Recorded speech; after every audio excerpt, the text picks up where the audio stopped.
It's the middle game of 3 between the Twins and the Oakland A's. The Twins will hope that this is a day where they can actually pick up some ground on Detroit in the American League Central. It needs to start with a Twins win here this afternoon.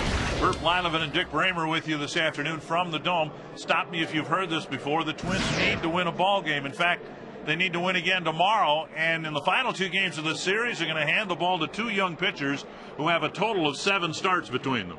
Well, Jim, it'll be Jeff Manship here on the mound here this afternoon, and then tomorrow it'll be Brian Duensing.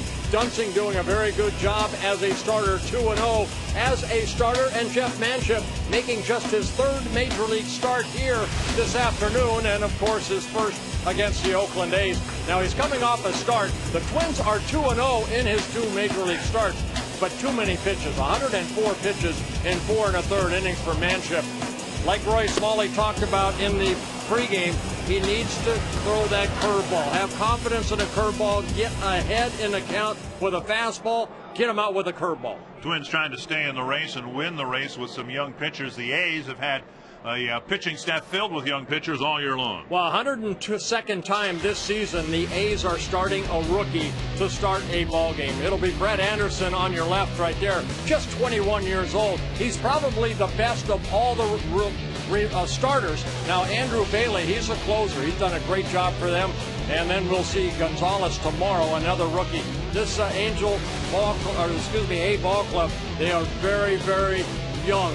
They have these young kids like Anderson. Very good stuff. Hard slider. Pretty good control of the fastball. Like I mentioned, probably the best of the youngsters. He came over from the Diamondbacks for Dan Herron just a couple years ago. Well, after the Twins play the A's and hopefully beat the A's, there'll be just 10 games left for the Twins inside the Metrodome. And when we come back, we'll have a very special and very old Metrodome memory when we come back.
Save big money at Menards. By your local Northland Ford dealers.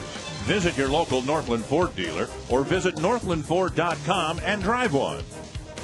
And by Home Furniture. There's no place like home. How about a little afternoon baseball on a Saturday as Carlos Gomez with the full afro intact and the Minnesota Twins take on the Oakland A's. Welcome to Twins Baseball on Fox Sports North. I'm Robbie Mikowski. We're down the stretch run of regular season games here at the Metrodome. Just 11 remaining. in the history of this building. 26 years of memories, and we'll take you through those memories between now and the end of the regular season. Right now, it's memory number 26 of the top 100 in Metrodome history.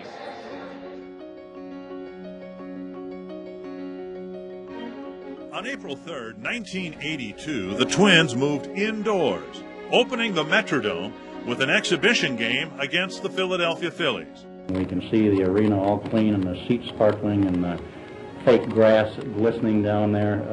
I am convinced that we have built the most cost-effective, classiest stadium that's ever been built in this country. What we were thinking at first was how nice it would be to play without conditions, weather conditions. It'd be nice to have an artificial turf and good hops on the infield all the time, and no sun and no wind and no cold weather. So it was going to be, thinking about it was going to be interesting in that way. When we got in, it was such a different sort of place. It just felt a bit like a football stadium. The stadium with the football field was christened by a baseball legend, Pete Rose, who got the first base hit. The kid who grew up in the shadows of Metropolitan Stadium, Kent Hrbek, had the first 2 home runs, and the Twins' 5-0 win in this unofficial dome opener is number 26 on the countdown of the Minnesota Twins' top 100 Metrodome moments.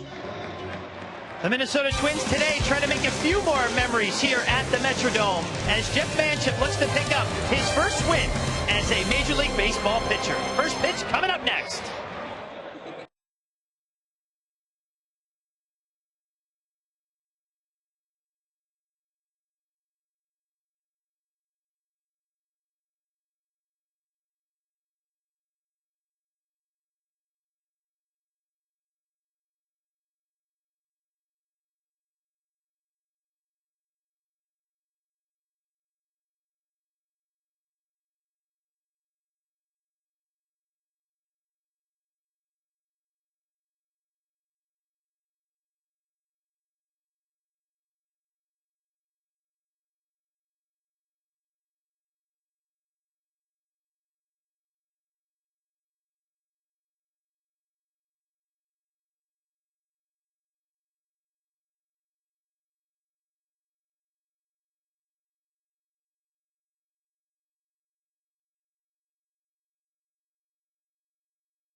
By Sony HD, it's in our DNA.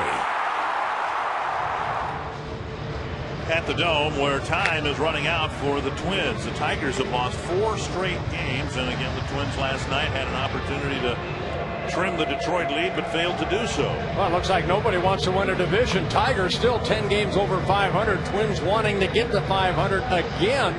And if they're able to win here today, it'll be the 34th time they have been at 500. So get back to 500, gentlemen. Sounds like the definition of a 500 team almost. Yes. Here's the Menards batting order. Adam Kennedy leading off. Rajai Davis hitting second. Kurt Suzuki with a good day at the plate again last night against the Twins and on the road. Jack Cuss, Scott Hairston, Mark Ellis, Derek Barton, Eric Patterson, and Cliff Pennington. And the Oakland A's will get a first look at Jeff Manship in our scouting report, making his 8th Major League appearance, his 3rd Major League start. Now the Twins are 2-0 in his first 2 starts, and he's looking for his first Major League win. What he needs to do, we talked about it in the pregame, Roy Smalley and I, get ahead in the count, stay aggressive. Trust your stuff. Too many pitches in his last start. 104 in 4 1/3 innings. Twins beat the Toronto Blue Jays in Toronto 6-3. Ball 1 to Adam Kennedy, then Davis and Suzuki. Manship just 24 years old. Started the season in Double-A, moved up to Triple-A. Little dribbler up the line, and he'll roll foul 1-1. It's a state of affairs for the Twins, who lost 3 starters from their rotation to the disabled list, trying to fill those gaps. Anthony Swarzak filled it for a while. Armando Gabino once, and the Twins have settled on Jeff Manship and Brian Dunsing to try to help pitch them into the playoffs. Yeah, Manship getting called up on August 12th, really replacing Kevin Slowey, who was put on a disabled list and had surgery on that right wrist. 1-1 to Kennedy. Swing and a foul, 1-2. It's not an overpowering fastball, but it's a fastball that can get him into counts like this that he can utilize his best pitch, and that's the curveball. He'll mix in a changeup and a slider, but he has a couple different curveballs that he can feature. Fastball laced to center. Span coming in. He's going to play it on a hop. Kennedy hitting it off the end of the bat. Looked like a fastball down at or below the knees, but Kennedy put it in play for a hit. Northland Ford defense for the Twins with Denard Span in center, Jason Kubel in left, allowing Joe Mauer to DH. Harris, Cabrera, Punto, and Morneau around the infield, and Mike Redmond doing the catching. Redmond hurt a finger on his catching hand on his left hand in his last start, and gets the start here this afternoon. Davis at the plate, nobody out, and Kennedy at first. Ball 1. Twins are excited about the future for, say, a Denard Span, an outfielder with speed. The A's are starting to really get encouraged about Rajai Davis. Yeah, Davis claimed off waivers last year from the San Francisco Giants. Originally came up with the Pirates. Spent a couple seasons with the Pirates and a couple seasons with the Giants in his 2nd season here in Oakland. 28 years old. Not a lot of power, but almost 300 at bats now, and an average of just over 300. Great speed and the ability to steal a base. And Manship needs to keep an eye on Kennedy as well. This one bounced foul.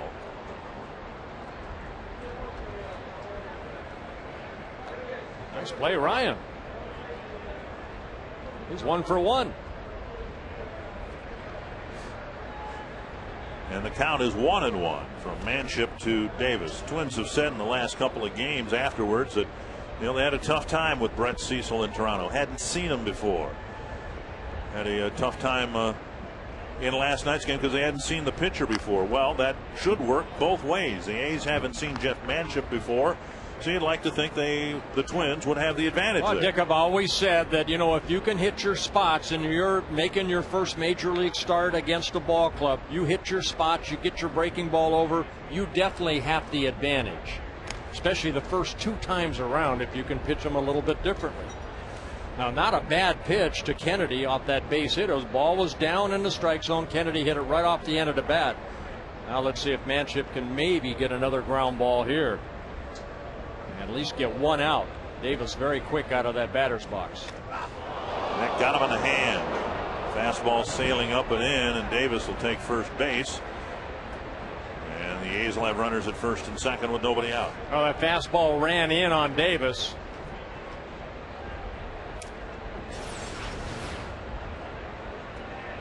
It looked like he got the right hand of Davis as he tried to get out of the way.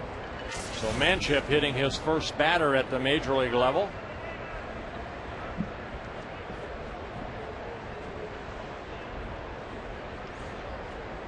Steven Sayers, the head trainer here for the Oakland A's, out to make sure he's all right.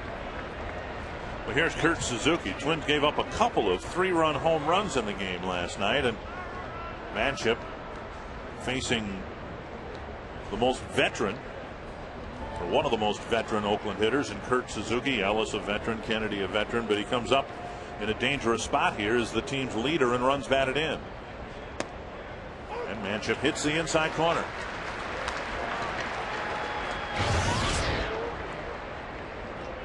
Don't hear much about Kurt Suzuki. He's considered a great handler of pitchers, and the supreme challenge this year, all the youth that the A's have run out on the mound. And yet, and still, here he is hitting third in this Oakland lineup with a good year going offensively, leading the team in runs batted in. Yeah, we showed you the numbers on the road, hitting .322 on the road and only .220 in Oakland. So he has enjoyed his time on the road this season. 10th pitch of the inning for Manship, and he steps off to look Kennedy back to second base.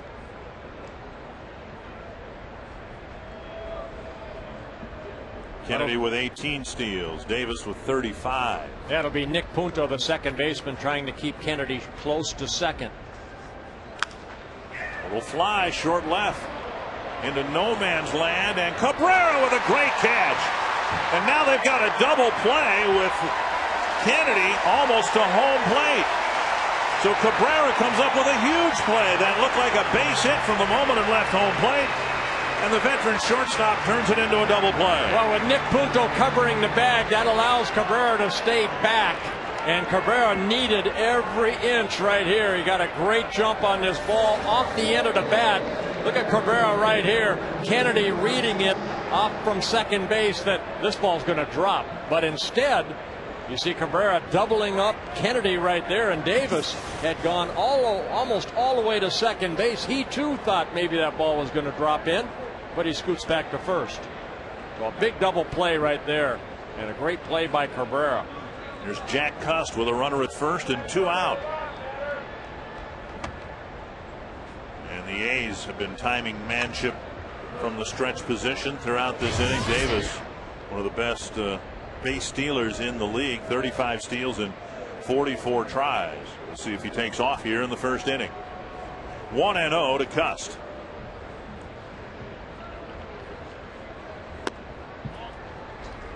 And Manship tries to tease him with an off-speed pitch off the plate. 2-0.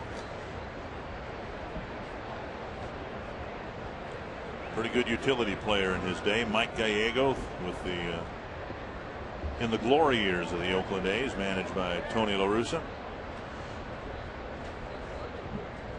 Got to keep an eye on Davis with the 35 steals. He is so fast.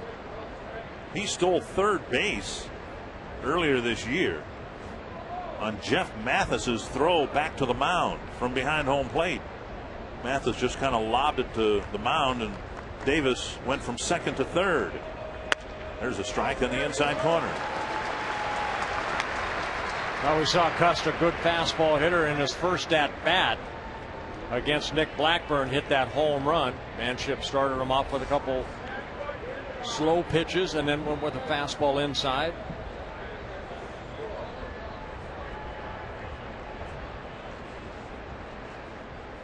Davis takes off. Redmond's throwing a hop. Not in time. Good slap tag by Cabrera. Redmond didn't get much on the throw. And the count now 3-1 to Cust. Well, Davis stealing his 36th base. He stole one in last night's ball game. And he does get in the scoring position with 2 outs.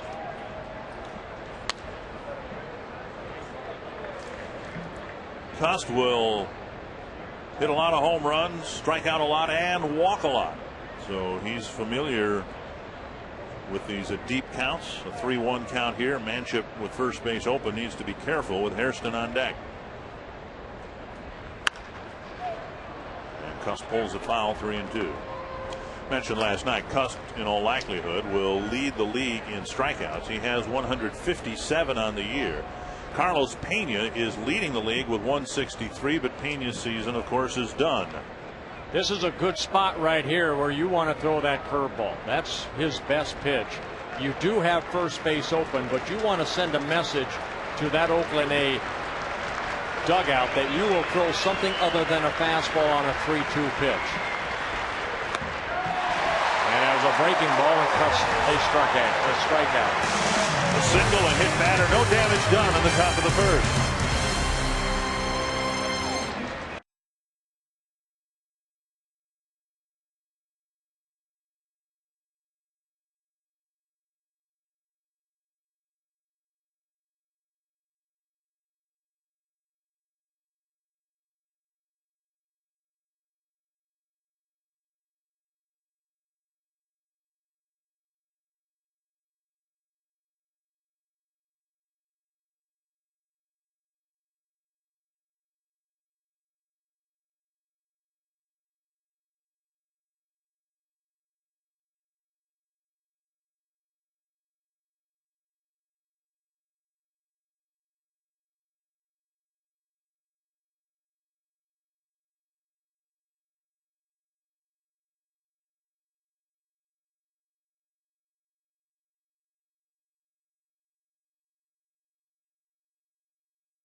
Hope to give their fans a good ball game here tonight. The Menards batting order has Denard Span leading off, Orlando Cabrera hitting second, Joe Mauer, Justin Morneau, Jason Kubel, Michael Kadire, Brendan Harris, Mike Redmond, and Nick Punto. And the lineup will be facing Brett Anderson for the second time this season. Just 21 years old.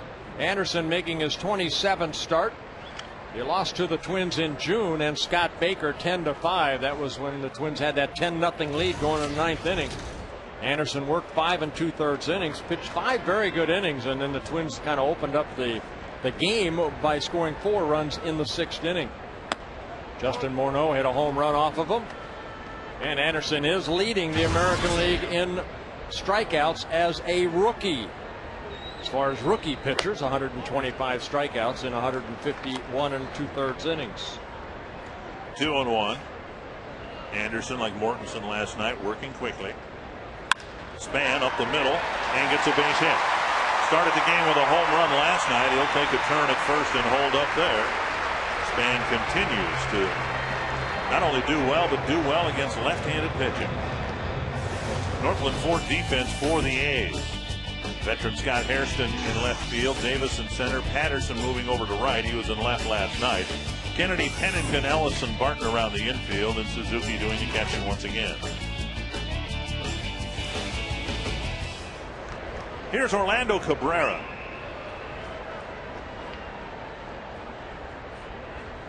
In talking about Span this morning, Ron Gardenhire was saying, you know, he has had great aptitude this year. He's picked up on a lot of things, but one area that they think he still can improve upon are situations like this where he can anticipate getting a good pitch to steal on. And just using that pitch as an example, just anticipating that after throwing a first pitch strike, the pitcher might come back with a breaking pitch in the dirt and playing the odds in your favor, taking off for second base. Well, that comes with experience. Again, they haven't seen a lot of Anderson. I'm sure they have not seen a lot of what kind of move does he have to first base.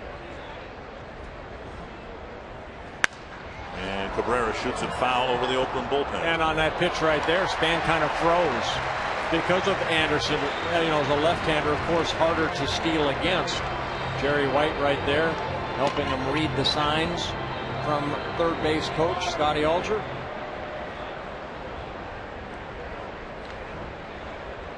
One and two to Cabrera. throw over. And that's what you'd like everybody else to see, is make him throw over a couple times. Span with 21 stolen bases on the year. In 30 tries, and see, he gave you a couple different looks right there. Anderson did a couple different moves that he, and again, left-handers, because if they, almost like Santana, if they come up and hold just for a second, it's tough to read.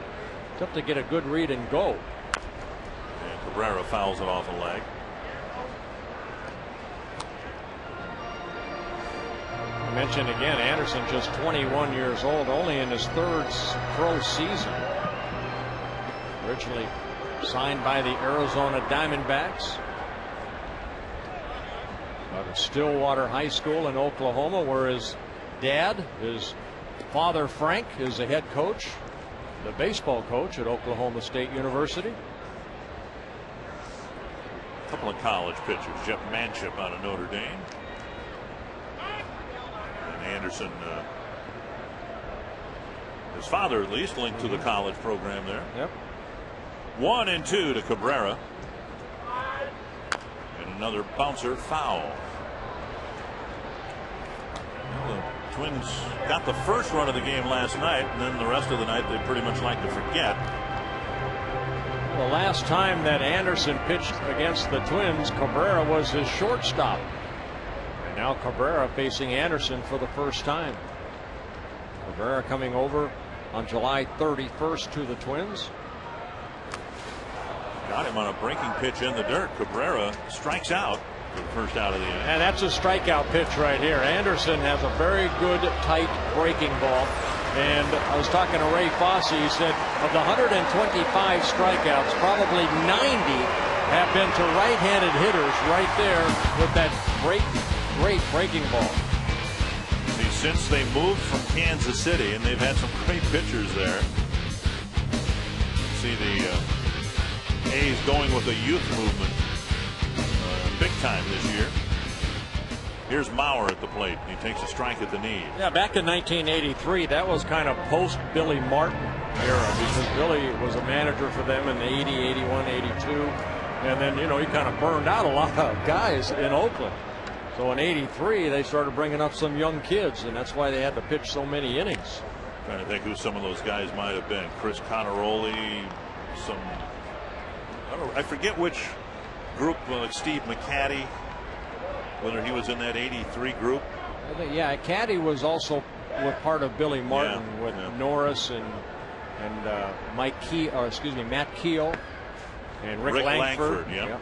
Another one. Well, here's Mauer. He got a hit last night, drew a walk, then left the game when things spun out of control. A 364 average for Joe and a 10-point lead over Ichiro Suzuki. The Mariners were rained out last night, so a 10-point lead in the batting race with a little more than 3 weeks to go. 2-1. I was looking it up. Back in 1980, they had 94 complete games, the Oakland A's staff did, under Billy Martin. I think that might have been the year Rick Langford completed like 29 in a row, I think. That's a quality start, right? To pitch that many innings and that many games consecutively. 3-1. Morneau on deck. Mauer, of course, hitting left-handers very well, although the average has come down considerably. He's hitting just .301 against lefties. That's it, huh? Just .301.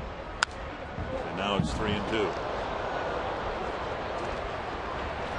Which would suggest that he's doing much better against righties. He's hitting over .400 against righties. Well, there are the splits right there. 26 home runs, 6 against lefties.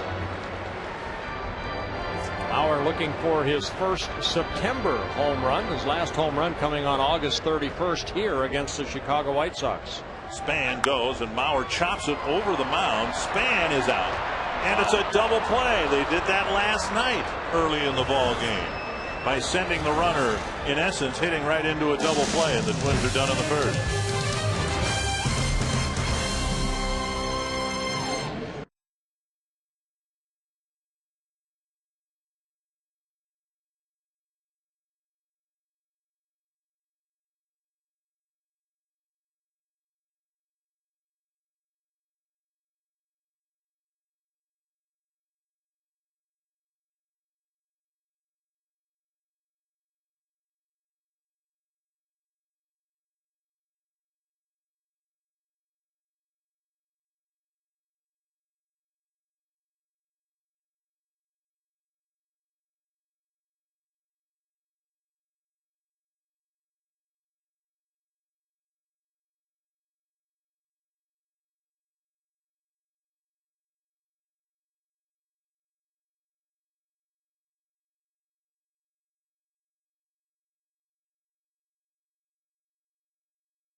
Liriano pitch a couple innings for the first time since coming off the disabled list. He went on in mid-August with that left arm fatigue, and Liriano threw 2 good innings. He had a hard time getting warmed up yesterday, gave off a lead-up double, but he bounced back to strike out 4 and just surrender an infield single the rest of the way. And pitching coach Rick Anderson said those 2 innings he pitched yesterday, Dick and Bert, are probably the most you're going to see him throw in a game the rest of the season, and it's going to be at least 3 more days before they put him back into another game. He also said that fastball was electric yesterday, and that's the kind of stuff we want to see out of Francisco Liriano while he gets back into his regular playing shape and his regular throwing condition headed into next season.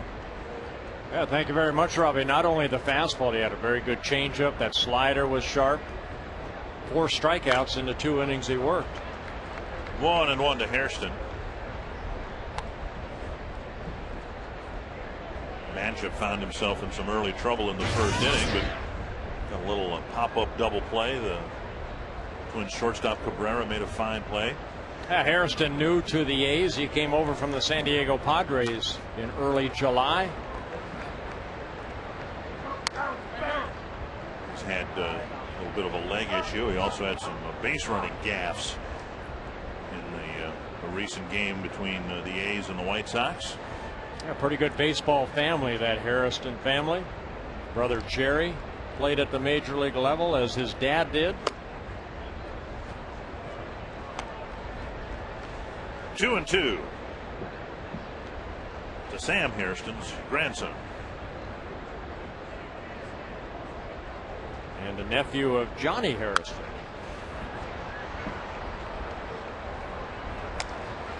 Johnny Hairston played with the Cubs back in 1969. Sam with the White Sox in 1951.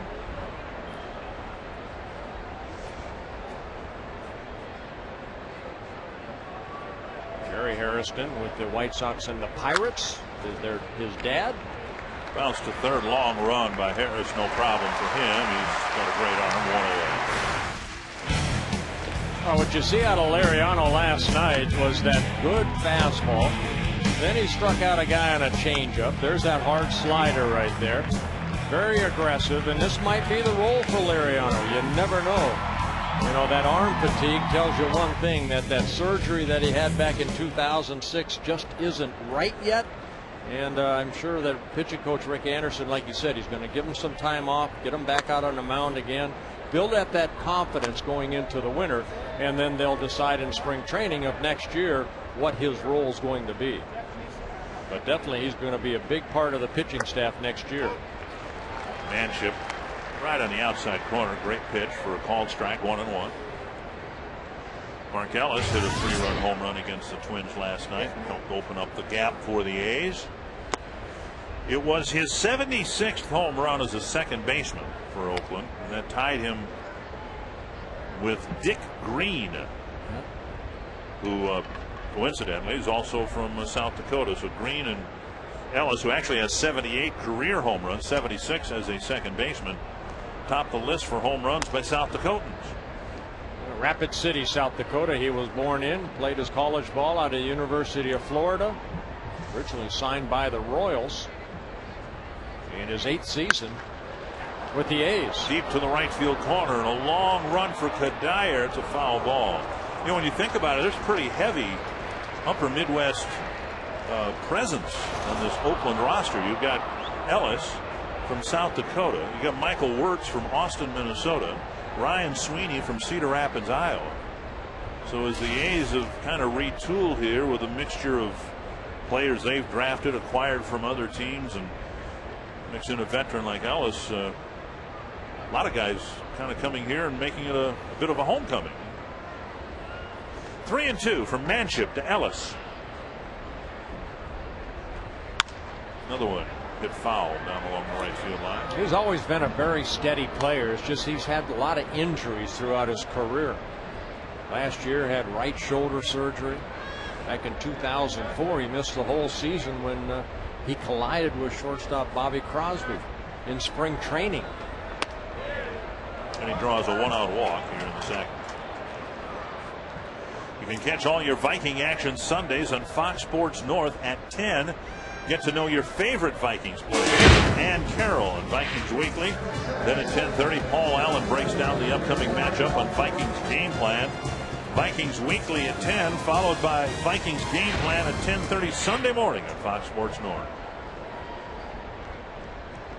Here's Derek Barton.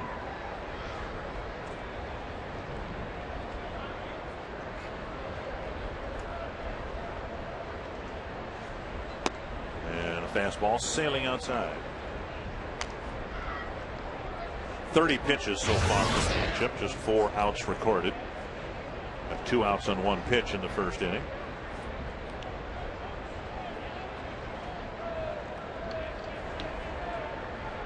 And a strike. Good changeup right there. One of the things that impressed the Twins about Manship when he was pitching out of the bullpen, and one of the reasons he's been moved into the rotation, his confidence in, as Ron Gardenhire said, spinning the ball, meaning throwing breaking pitches at any time in any count, keeping hitters off balance by doing that. Yeah, and that's what you would like to see out of a young pitcher, is not only you trust the fastball, but you work in the breaking ball, you work in the changeup. Again, Manship started at Double-A, made 13 starts, promoted to Rochester, made 8 starts, and here he is in the big leagues. Barton golfs one for the gap in right center field. Ellis rounds second, on his way to third. Span cuts it off nicely. Ellis is being held, and Span racing to the gap and getting that ball before it got to the wall kept Ellis for the time being at third base. Now on this turf right here, that ball scoots, and it was a line drive that Punto could not get, and Span with his speed able to catch up with it. Ellis kind of hesitated right there at first because that ball was hit so sharply, and then right there Span getting it back in, hitting the cutoff man. As Mike Gallego, the third base coach, held him up. Patterson at the plate. Middle infielders back, corner infielders up.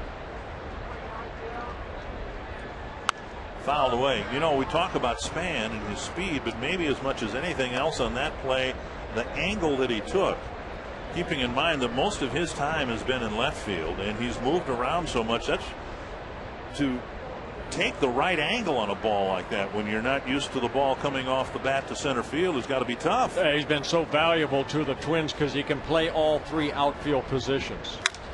Punched to left. Kubel setting up for the catch. And the tag. It's a sacrifice fly. Ellis scoring in a 1-0 ball game.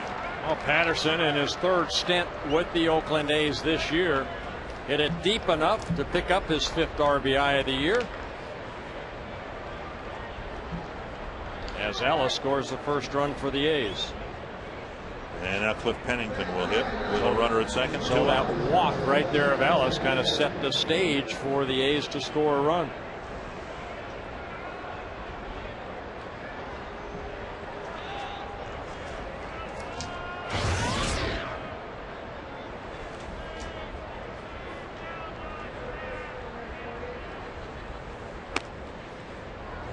Game in the American League, and it looks like A.J. Burnett's struggles are continuing. The Orioles have put up 6 runs. They're still batting in the 2nd inning against Burnett and the Yankees.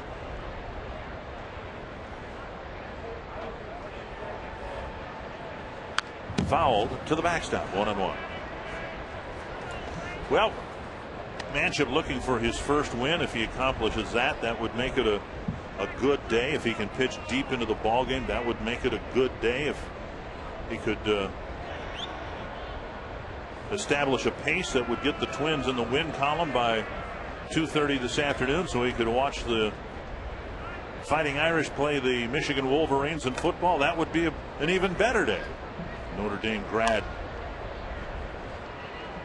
sure hoping that the Irish can beat the Wolverines today. More concerned about the events he's involved with on the field. I don't think he's really thinking football right now. Let's hope he's not. 2-1. And a Tapper foul, 2-2.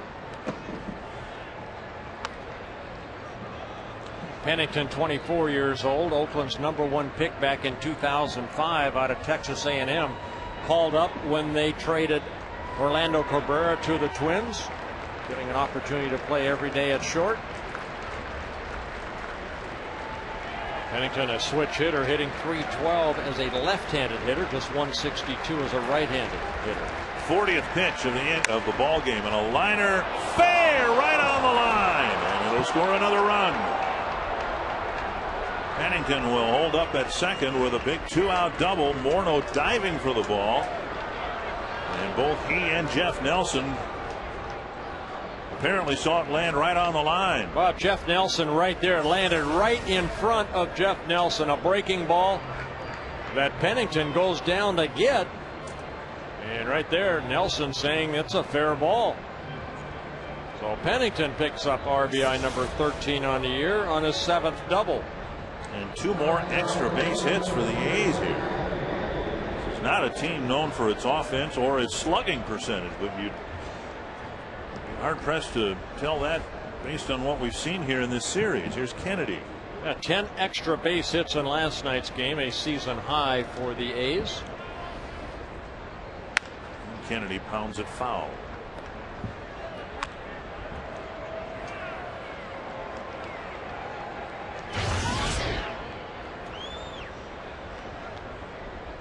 Kennedy, as you said last night, has kind of been reborn with the A's after catching on with them, and he's had numbers that would have made it seem unlikely that he'd stay with them. Playing mainly at third base, some at second base. He's hit for some power. He's stolen bases.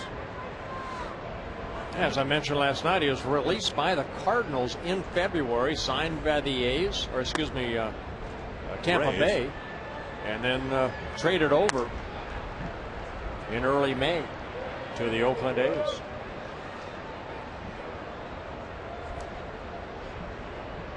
A's stockpiled a lot of aging veterans. Garciaparra, Giambi. Matt Holliday not aging, but a veteran that they acquired with the notion they might trade him, and they did, to the Cardinals.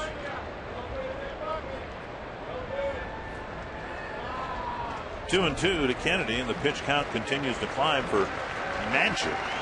He's only retired 4 batters, and this will be his 45th pitch. Bouncer to short. Cabrera has it. And that'll end the inning. It's a 2-spot for the A's in the top of the second.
And Justin Morneau, Jason Kubel, Michael Cuddyer to lead it off this inning against Brett Anderson with the Oakland A's.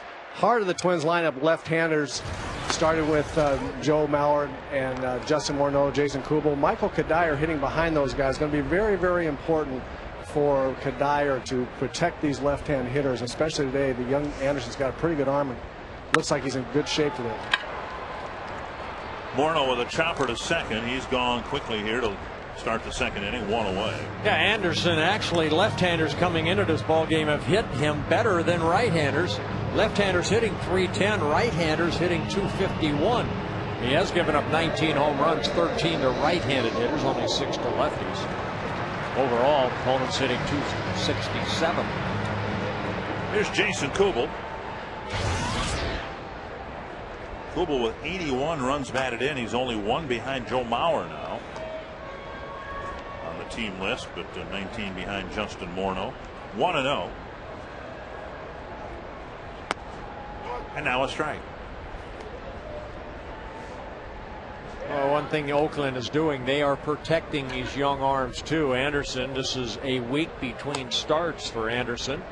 He last worked on September 5th in Oakland against the Seattle Mariners. 2-1 to Kubel. You probably don't like the direction it's going, but it's not just young pitchers now who are getting extra days.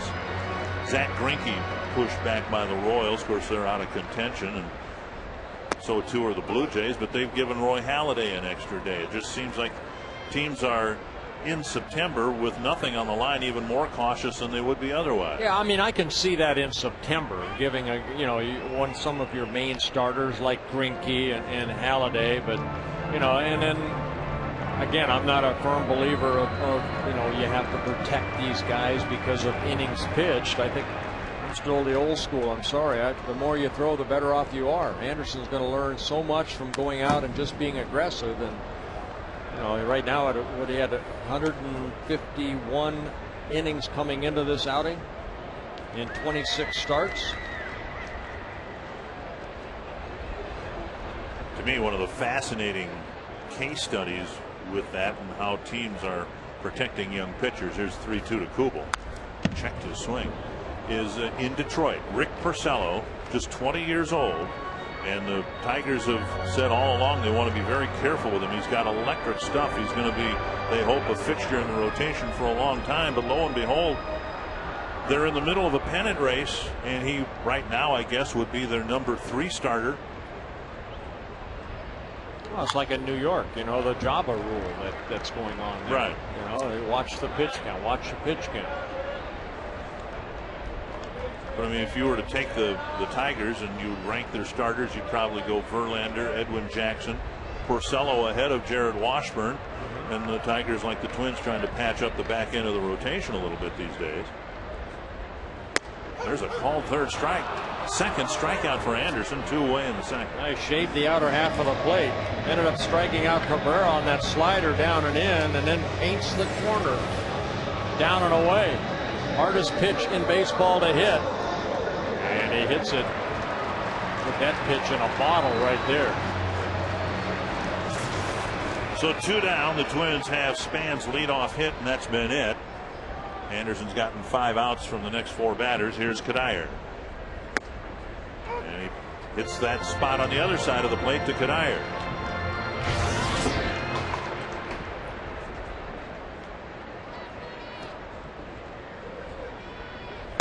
Swing and a miss, the breaking pitch, and it's 0-2. That's that hard slider right there.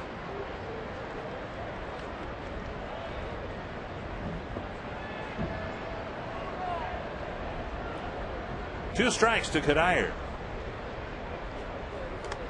And in the dirt, blocked by Suzuki.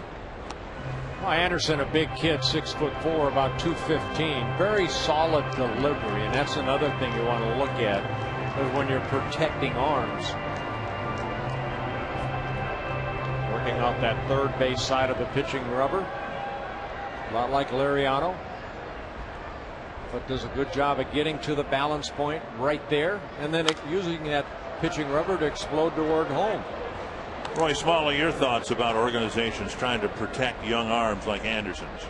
Guys, you were talking about the Billy Martin staff in the late 70s and early 80s. I think that experience was what started these clubs protecting young arms the way Billy and pitching coach Art Feller kind of blew out all those young starters. You mentioned Matt Keogh, he had arm trouble. Michael Norris ended up arm trouble. Steve McCaddy ended up arm trouble. And so I really think with all those innings that they pitched, that kind of started seeping into organizations' minds. I think that was the very beginning of it.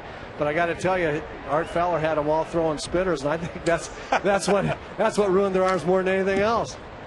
Not as much spitters. They had that where they put soap.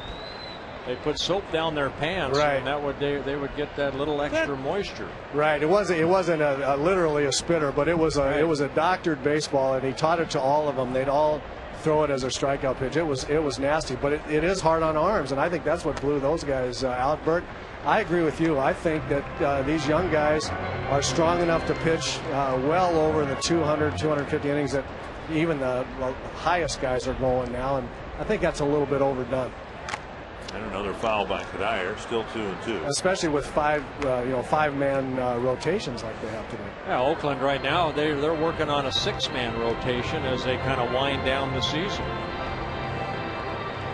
Cuddyer battling Brett Anderson and striking out on that breaking pitch. Good second inning for Anderson. Go to the third. It's 2-0 Oakland.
Explore Minnesota. Visit exploreminnesota.com. Plan your next Minnesota vacation today.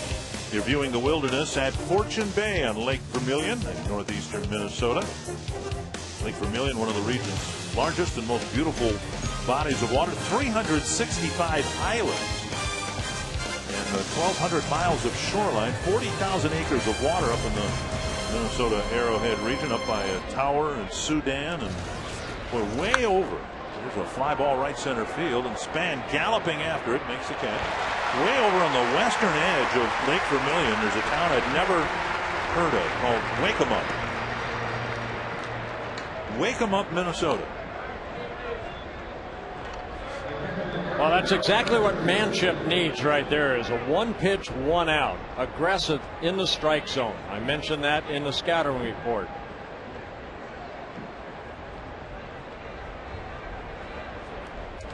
Here's Suzuki. Suzuki hit a little top fly behind third. Cabrera made a nice catch, turned it into a double play. And strike one.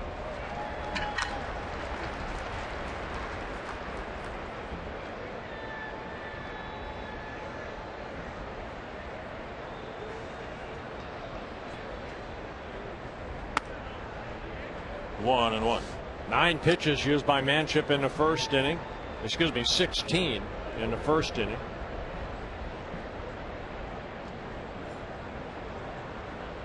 And 29 last inning.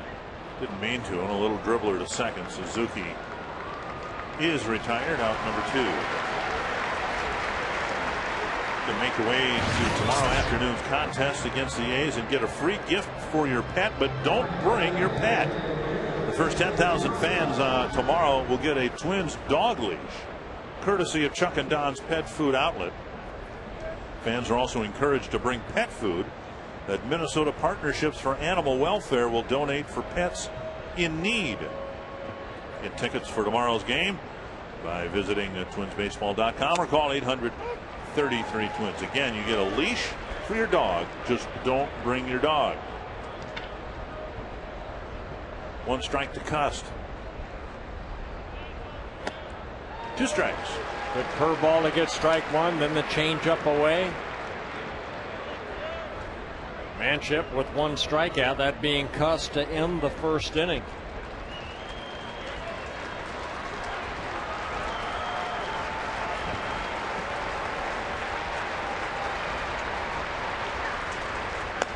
One and 2. Oh, I just showed you the graphic right there. Carlos Pena leading. You know, his season is done for the Rays, but you know, Cust the last 2 years he's led the American League in strikeouts, so he's not afraid of swinging and missing. But that's kind of always been his forte, more or less. Chris Davis of the Rangers, if he had been with the Rangers and played all year long, he was on a pace to strike out something like 240 times. There's a call, 3rd strike. So Cust swinging in the first and now looking in the 3rd as a strikeout victim of Jeff Manship.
The Twins after that. We'll see if there's any Twins pummeling to occur here this afternoon.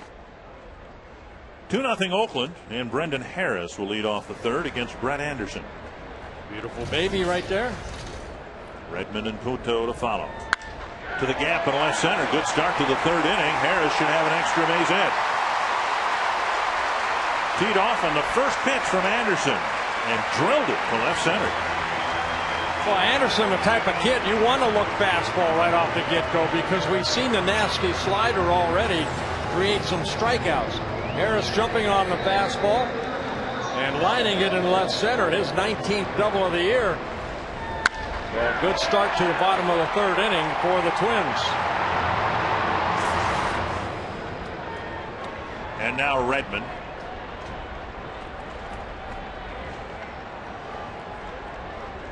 Well, perfect guy in a perfect situation right here. Redmond does hit the ball to the right side a lot like that, trying to shoot it. Move Harris from 2nd to 3rd.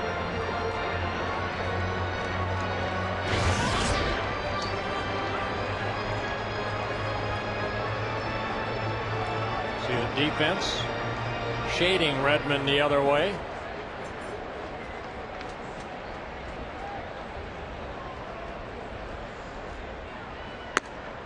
And Anderson tries to come inside but misses 1-1.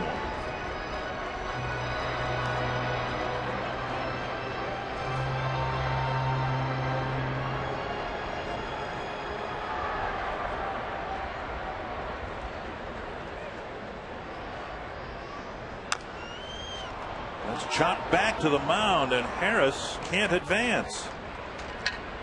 So Redmond just hit a little nubber halfway between the mound and home plate. Harris is frozen at second base. Take a look at that breaking ball again, and ball hits right in front of Redmond, and Anderson fielding his position, getting the out. So an unproductive out right there for Redmond, as Harris stays at second. Now here's Punto.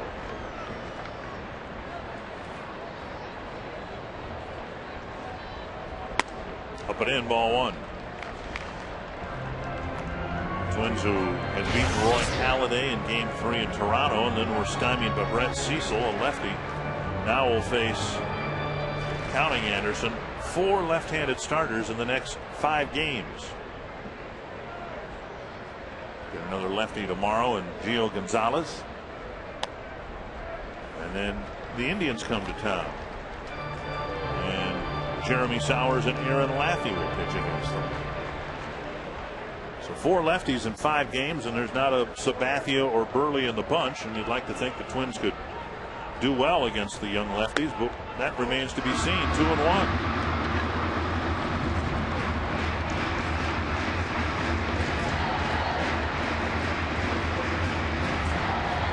Have not functioned well in the last week or so with leadoff doubles and the like. 2-2. 2 fastballs inner half of the plate. Nick Punto taking both of them to even a count to 2-2. Really frustrating for that guy in the final game of the Toronto series. The Twins had situations like this and twice failed to drop down a bunt.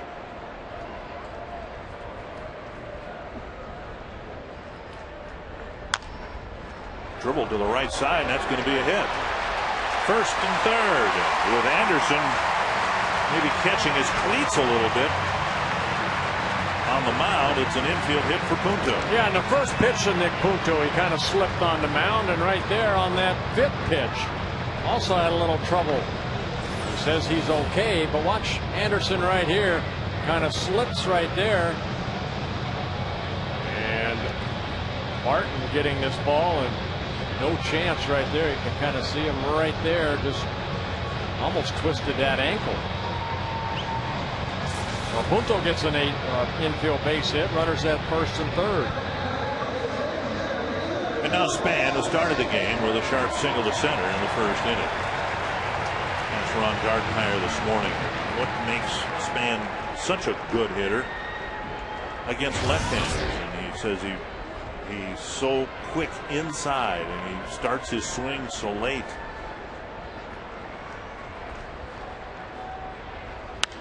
Popped up right field. Eric Patterson, with Harris setting up for a tag. Here's the throw, and it's well off the mark. A sacrifice fly for Span. He drives in his 57th run of the season.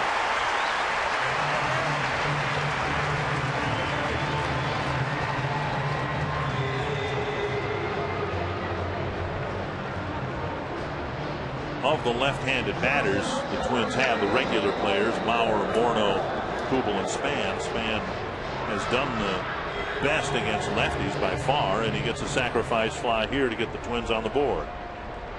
Here's Cabrera, tying run at first. We'll see if the Twins try to send Punto here. And a throw over.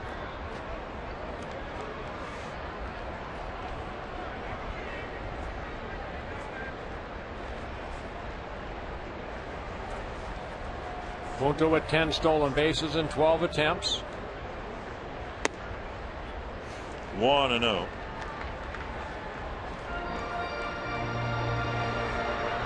Twins with a stolen base success rate of about 73%, and that's okay. But you look at the best percentage Steelers, and you again are reminded one of the reasons why this team has struggled from time to time. Casilla is a perfect 10 for 10, but he's hitting 196. Punto's 10 for 12, and he's been flirting around the 200 mark most of the season too. The best base Steelers have been the two guys that have struggled to get to first base. Oh, Gomez too. Yeah.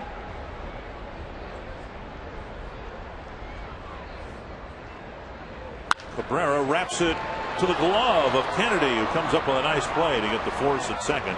The Twins get one and leave one. It's a 2-1 ball game.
Enjoying being served or being held by Daddy. I think Daddy won that one. Hairston will lead things off in the fourth against Jeff Manship. Manship had his best inning in the third. He'll try to duplicate it here in the fourth. 54 pitches and a pretty quick 1, 2, 3 third. Yeah, in that third inning, he got strike one on all three batters he faced. And again, a key falling behind right there, 1-0.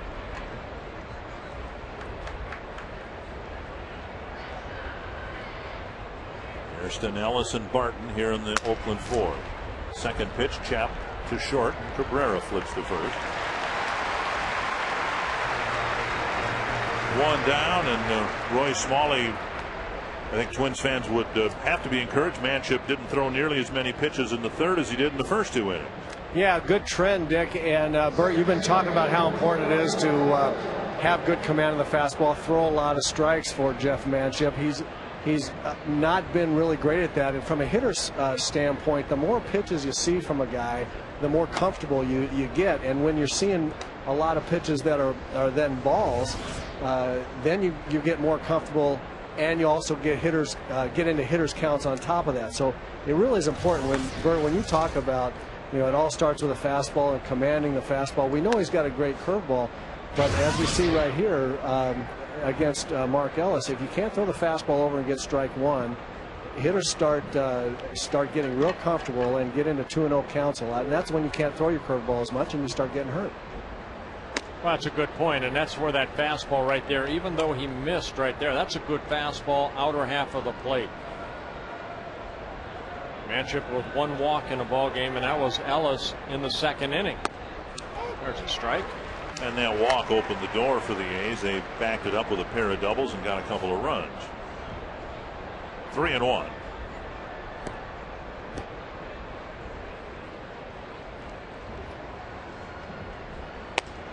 And now strike two. And that's the pitch you need right there. Now don't try to trick them right here. Go right back to that same pitch. Make them swing the bat.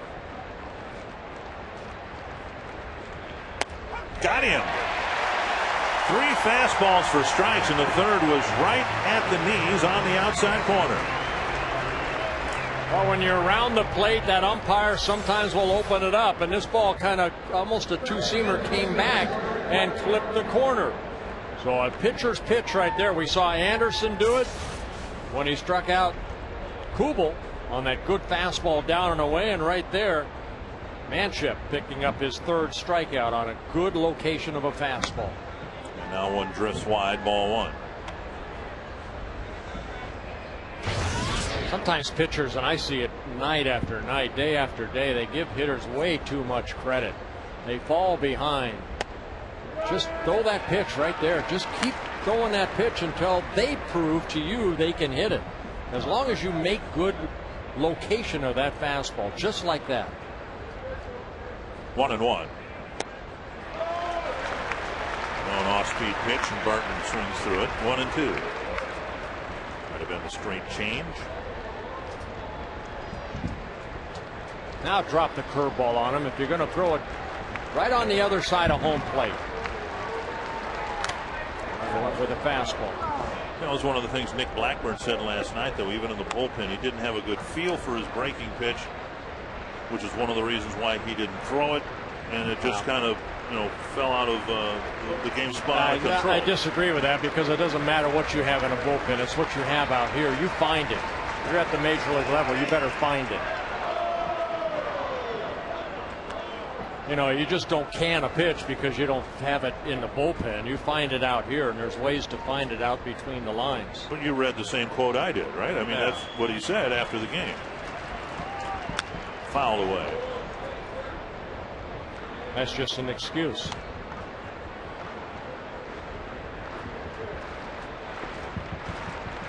You're not computerized. You're going to make mistakes, but my goodness, you're out there. You have to learn every time out. No matter if you're a 30-year-old veteran or a 21-year-old rookie. Chopper over the pitcher. Punto charges, flips, got him. And Manship has pitched back-to-back 1-2-3 innings. Yet he trails 2-1.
Minnesota Twins baseball on Fox Sports North is brought to you by Quest. Our internet customers get free Quest Wi-Fi powered by AT&T Wi-Fi.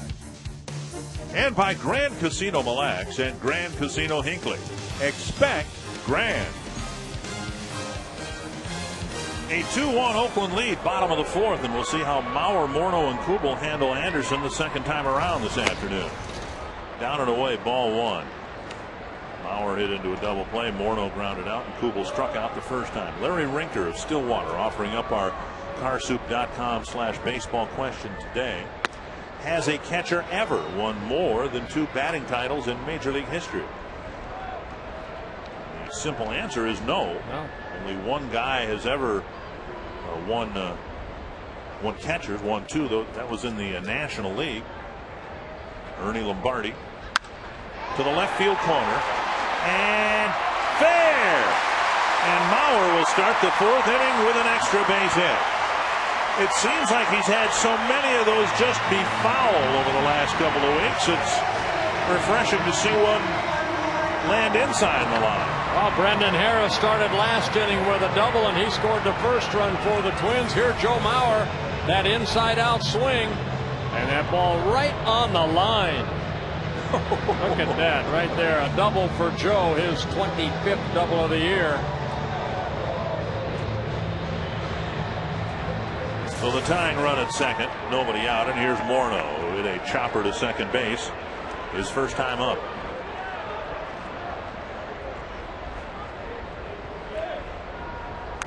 Big swing and a foul, 1 strike. Suzuki got stung by that foul tip.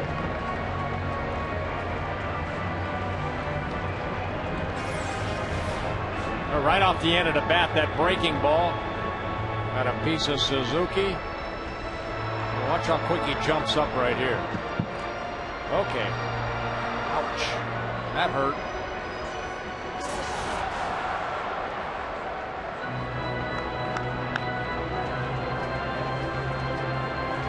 Anderson, as we said, handled Mauer, Morneau, and Kubel pretty well the first time through the lineup. Now Mauer starting the 4th inning with a double.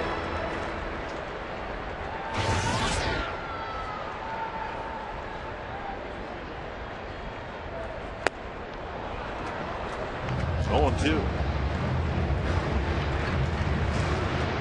I mentioned before, Justin took Anderson deep in Oakland back on June 9th. A solo home run.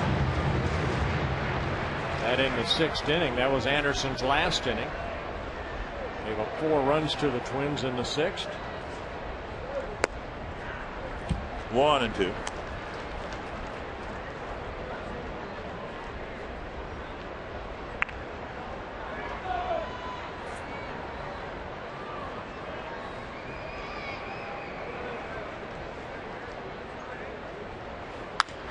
Crack foul.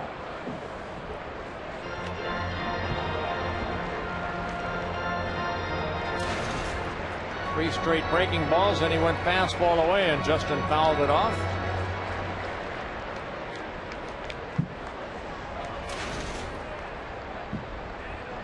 Another 1-2. 2-2.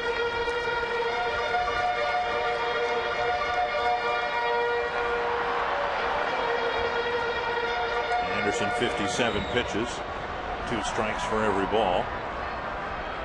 Hasn't walked anyone. Fouled back.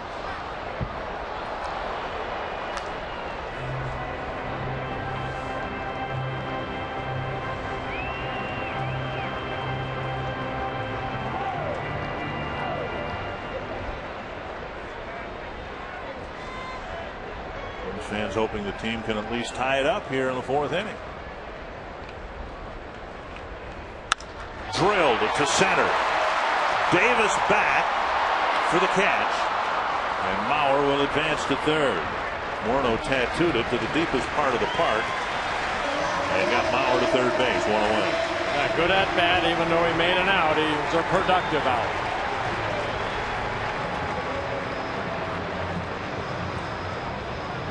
Bring up Kubel. Here's our Aflac trivia question. Aflac. Who was the last player to homer 3 times in a postseason game? Now they're shooting Adam Kennedy because he did it against the Twins when he was with the Angels. Right.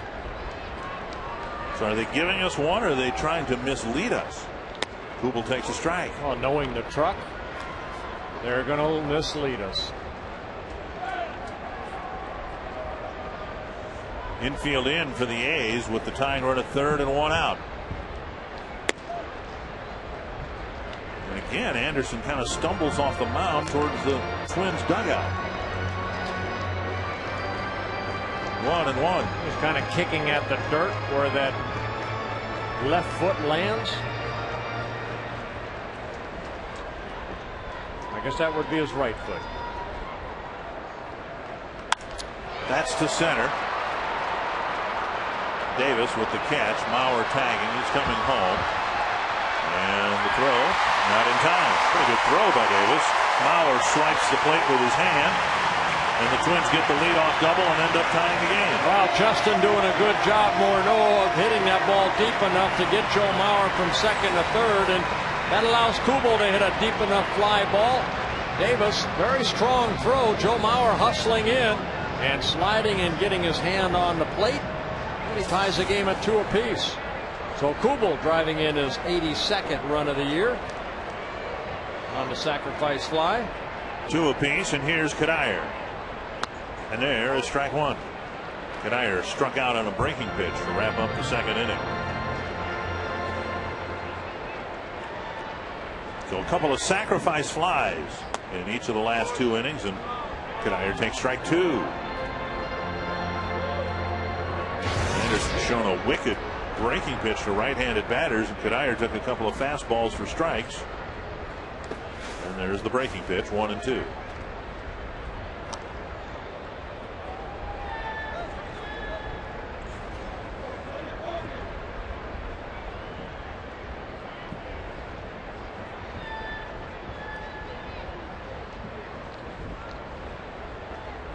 Two and two. One thing about Anderson, I've been watching that breaking ball. He hasn't really left too many of them up. He does a good job, what we were talking about last night, of working out front, especially with that hard breaking ball. Keeping the ball down in the strike zone. Just like that. Gets Cuddyer to strike out for the second time. The Twins get a leadoff double from Mauer. Work him around to tie the game at 2.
The Minnesota State Lottery Winner's Circle with Joy and Kim. On their sister's vacation, they get $100 of these tickets right here. Minnesota State Lottery Winner's Circle tickets. And Joy, I got to ask you, you came from a couple hours away in Minnesota. Your sister Kim came from Wisconsin. What's the most fun part of this trip? Spending the week with your sister, going to the Twins game, or getting circled by Bert? Oh, I think getting circled by Bert. Now, Kim, what's wrong with is that an insult to you that she'd rather be circled by Bert than spend a week with you? No, I'd like to be circled by Bert, too. There you go, Bert. Two nights in a row, you've made a young ladies' night. 2 of them tonight. Good job out of you, Bert. Well, thank you very much. And they both are hereby circled. Congratulations. Eric Patterson taking ball 1, now ball 2. Redmond to the mound. I was just looking where the Stars are on that map. They have maybe their destination somewhere around Elbow Lake, Minnesota, and then up around Grand Rapids or Hill City, maybe. Well, Redmond going out right there and telling, Manship. Hey, Patterson and Pennington, number 8-9 hitters, they're hitting down here for a reason. Be aggressive. Fall behind an account, it makes them better hitters. Twins were done in by the bottom of the Oakland lineup yesterday. Now 3-0.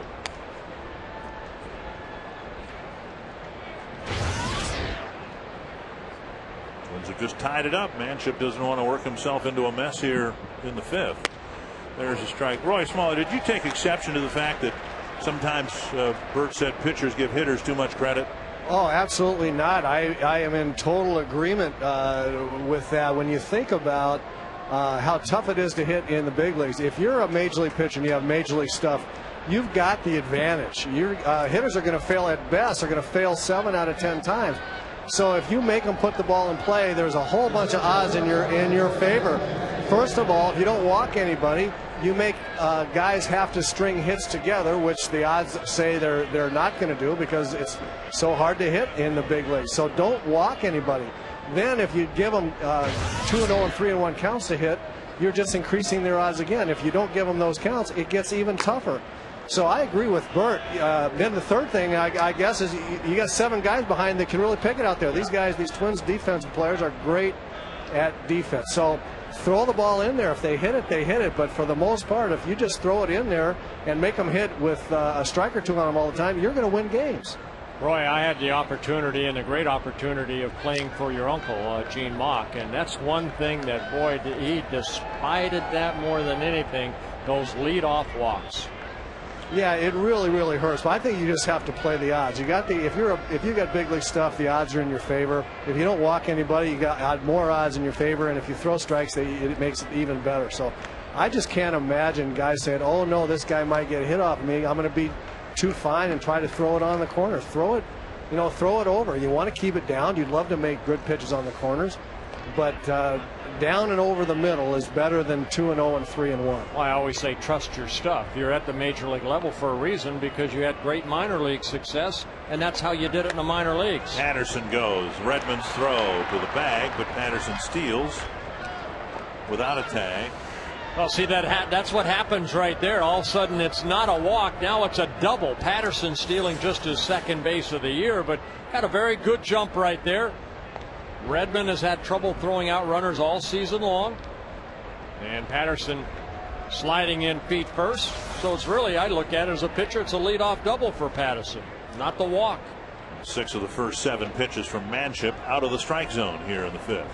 And now 3-0. And we saw it happen in his last start. Things were going along okay. And then without any yellow light, suddenly the red light comes on. I had retired 7 straight coming into the 5th inning here. Quick trip to the mound by Rick Anderson. And Manship is in danger of walking the 8 and 9 batters in succession right after his team had tied the game up.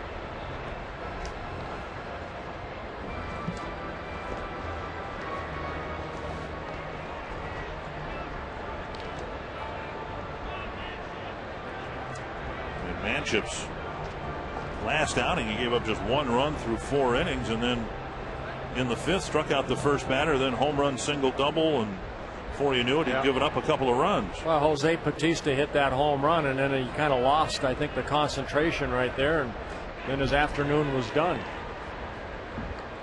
3-0 and a strike. 3-1. Well, as a pitcher, and I'm out there, I put myself in that situation by walking that leadoff hitter. I cannot walk the number 9 hitter right here. If he hits the ball, he hits it. If he drives in a run, he drives in a run. But I cannot walk him. And he did. And he did. So 3rd walk of the ballgame, 2nd straight for Manship. Jesse Crain warming up, and Ron Gardenhire would like to make the move a batter earlier than later, and just a matter of Crain not having as much time to warm up as he would like. Thursday high school football returns to Fox Sports North with the manager coming out of the dugout now. Tune in for a classic late conference matchup between Hopkins and Minnetonka. High school football night presented by Quest, Thursday at 7, only on Fox Sports North.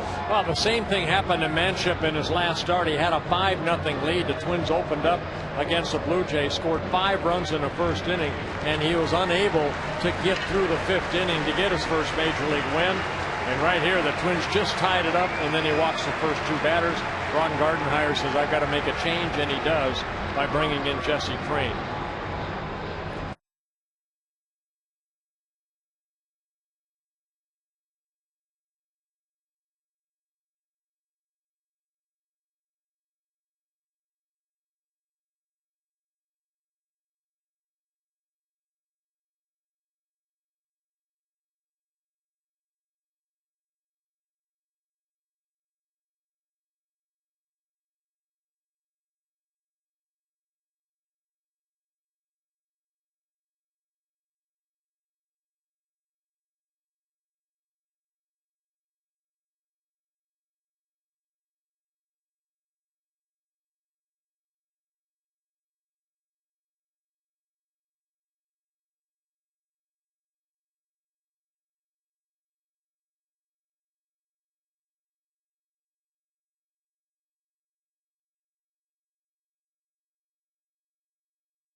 Our country, Jesse Crain comes out of the bullpen here.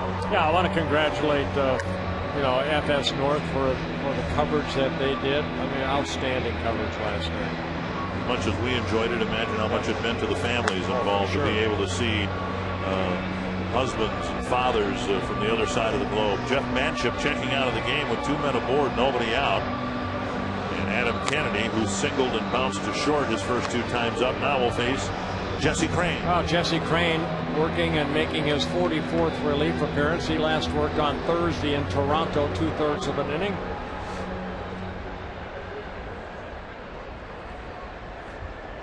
So a tough situation here. We'll see if Kennedy maybe is asked to bunt here. Crain, part of a revitalized bullpen that bears very little resemblance to the bullpen the Twins started the season with. We'll see what the call is here. First and second, nobody out. Kennedy and then Davis and Suzuki. Kennedy with 5 sacrifice bunts on the season.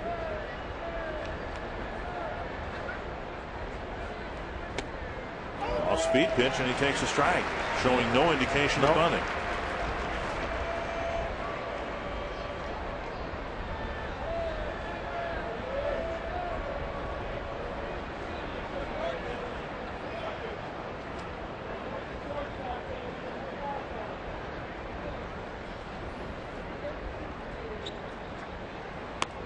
Fastball away, 1-1.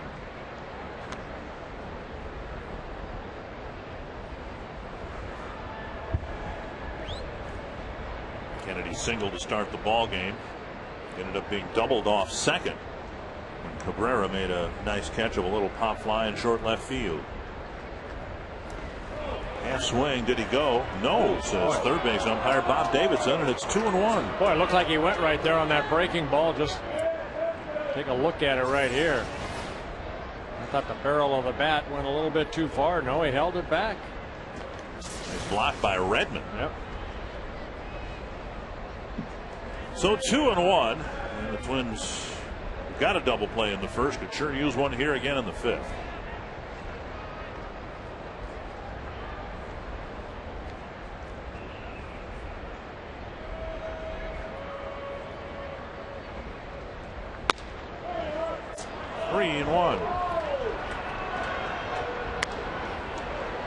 Kennedy has taken 4 pitches, and only the breaking pitch to start the at-bat was over the plate.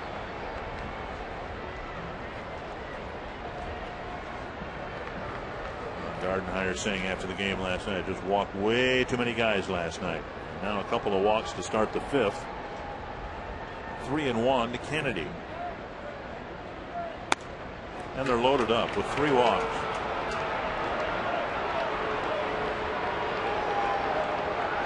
Manship struggles with his control, leaves the game, and Crane walks the first man he faces. They're loaded up for Davis.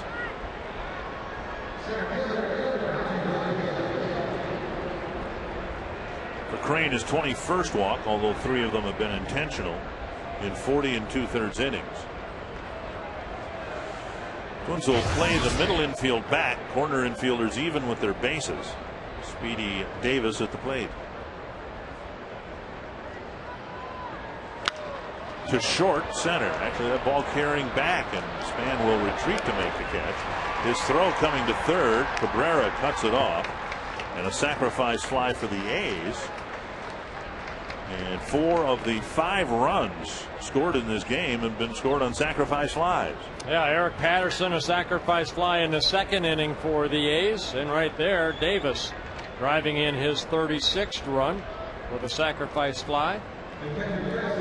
Just a little thing that might loom large here. Span throwing towards third base, but hitting the cutoff man. The runner at first, Kennedy, bluffed towards second, retreated to first. So with 1 out now, the double play still in order with Suzuki at the plate.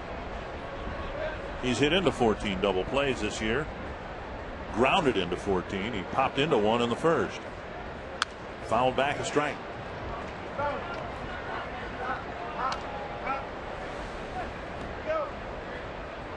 Well, strikeout would be nice too. Crane 35 strikeouts in 40 2/3 innings coming into this outing. Suzuki, pretty tough guy to strike out. 46 times and over 500 at bats. 1 strike. Kurt Suzuki.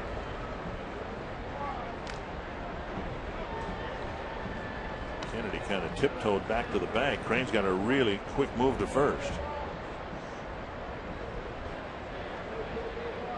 Well, Suzuki kind of taking over for Jason Kendall, who was also a tough guy to strike out when he was with the Oakland A's. Strike 2.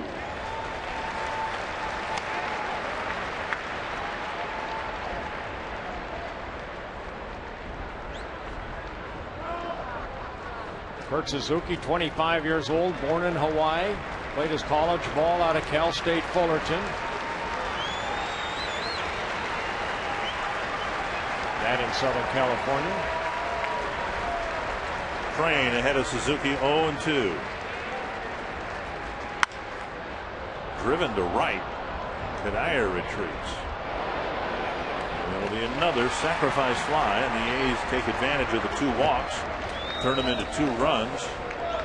Manship's line is complete now with 2 away in the inning. Well, a breaking ball right there. You're heading to count. You want to drop that breaking ball on the other side of home plate, and Crane left it up. That allowed Suzuki, who got a couple of hits the other way in last night's ball game, just like that. Take a look at the breaking ball right here. It just stayed up. And Suzuki able to get underneath it, create that sacrifice fly. Suzuki driving in his 73rd run of the year. So the A's have retaken the lead here without the benefit of a hit. Sometimes you'll see a team score 1 run without a hit. The A's have scored twice here in the 5th. Jack Cust at the plate.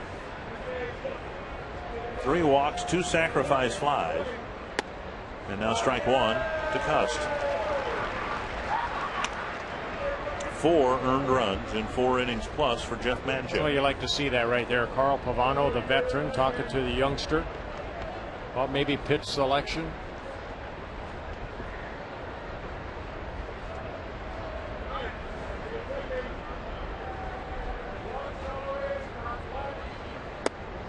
Down and in, a ball.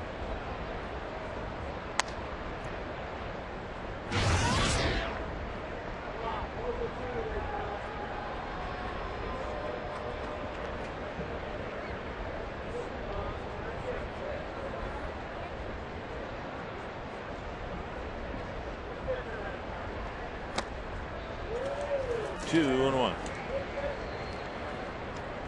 Dozen pitches for Crane, 6 for strikes.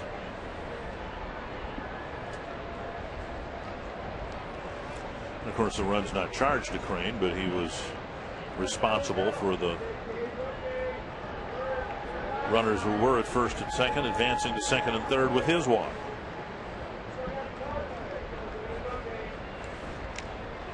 Quick throw over there. That's why, as a former starting pitcher, I hated coming out of a ball game with runners on base. Just put so much pressure on that reliever to try to pick me up.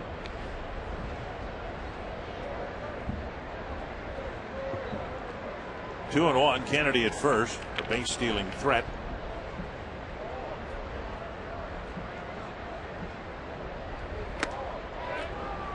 Three and one to Cust.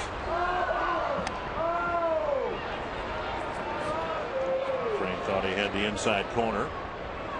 Scott Barry said otherwise. A fastball situation right here to a guy that likes the fastball.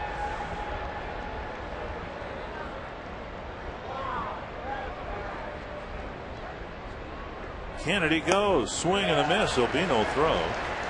Another stolen base.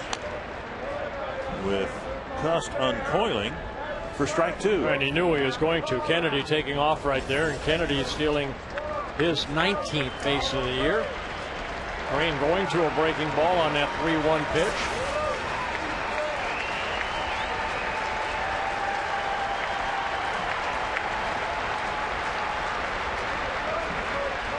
Three and two. Strike him out for the third time. Got it. In the inning, 3 walks, no hits, and the 2 go-ahead runs for Oakland.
Go, you're hereby circled, and happy 25th wedding anniversary.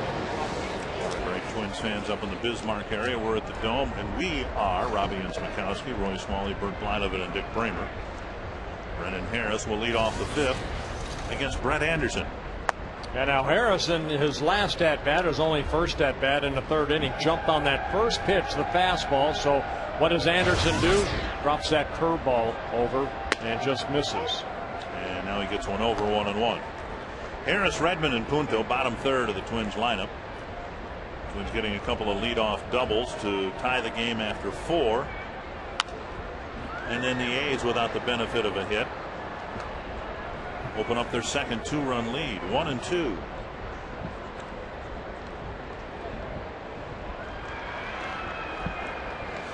Anderson with 4 strikeouts in a ball game. 2-2. Anderson, more or less, I guess, anchoring the Oakland rotation. The guy they wanted to anchor the rotation hasn't been a bunch used to them this year. Justin Duchscher, who's had some elbow and back problems and now diagnosed with clinical depression. Suzuki can't hang on. It's still 2-2. Yeah, the A's went out and got Brett Tomko, and they said Tomko kind of changed his delivery around, and he's been pitching very consistent for them. Plus, he kind of brings that presence of what Carl Pavano brings to the Twins. Veteran.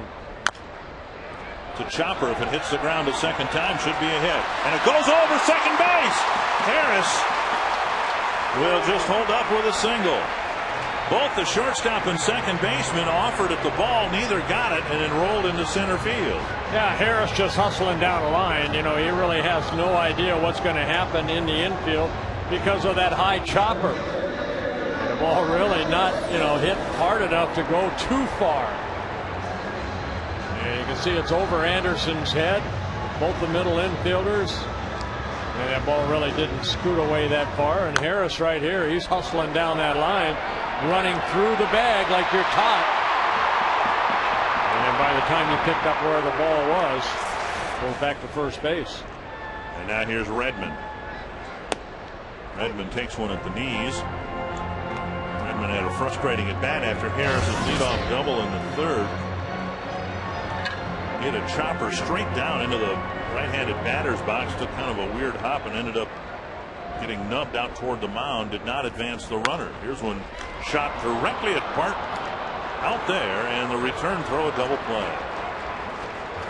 So Redmond chops it on one hop to Barton, and the A's go 3-6-3, 2 away. Yeah, second double play turned by the A's here tonight, and it's one thing the Twins have had a lot of problems with, hitting into the double play, the most in the American League. Only the Houston Astros have hit into more double plays this year. And now Punto will hit. Punto got an infield hit. He hit a little nubber between the mound and first base, and Anderson had trouble reversing his field and getting to it. Barton caught it, but there was nobody at first base, and Punto got a hit.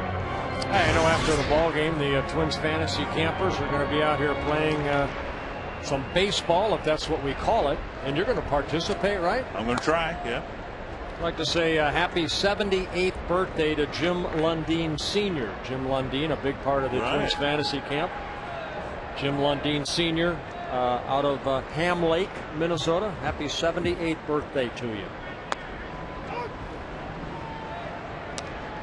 Stan Dickman doing a great job of getting guys out here. Should be a lot of fun, and you can play the outfield again, Dick. Maybe they'll keep the lights on this time. I think I might DH. Just want to DH today. You don't look like a DH though. Well, in fantasy camp, I guess you. It's my fantasy. I can be whatever I want. And that's what you want to be today, a DH. 1-2 to Punto. His fantasy was to get a ball, and he got one.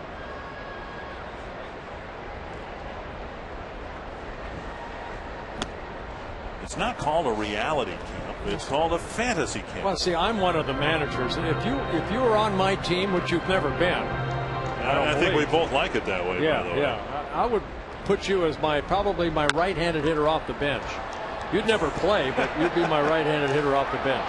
Punto out despite the head first slide. That's my fantasy. Okay, putting me on the bench and leaving me there. Yes.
Tom Kelly.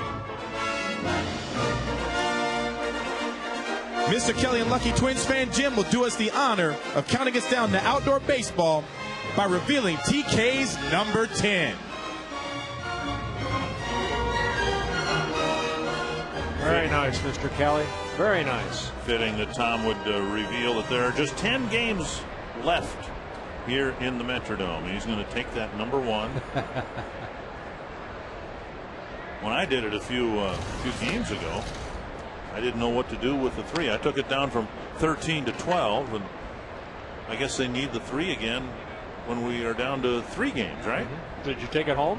I wanted to, but the security guy caught me. 1-0, and Crane misses outside 2-0.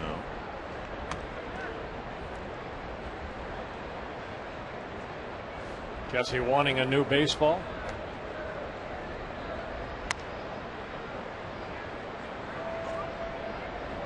We've just done some figuring here. 81 home games, 28 seasons. 2,268 regular season games will be played here in the Metrodome by the Twins, and we've just got 10 left after today.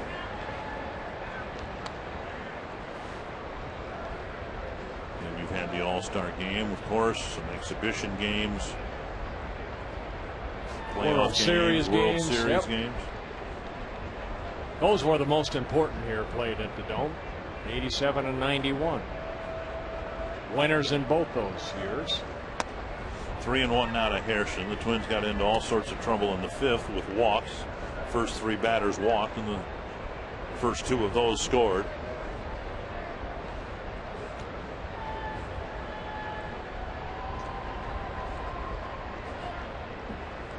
Snap bat, a little pop up to deep short. 1 down. You can visit the official online shop at twinsbaseball.com. Browse the largest online selection of authentic Twins gear like caps, t-shirts, jerseys, collectibles, and more. You can get your Twins gear straight from the source at twinsbaseball.com.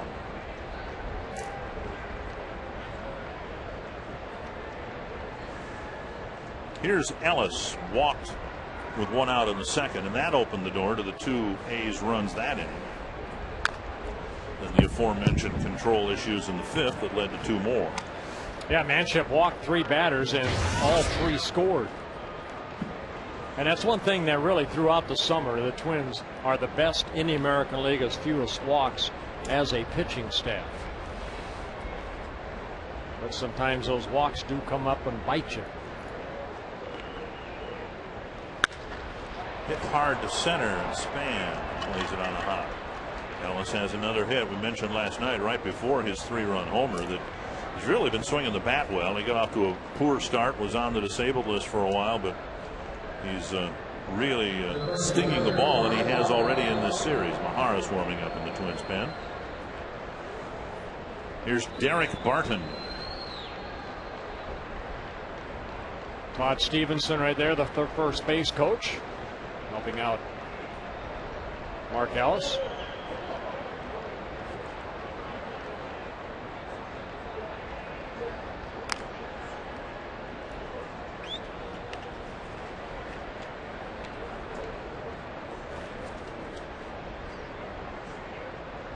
It's the first Oakland hit since Pennington's RBI double in the 2nd.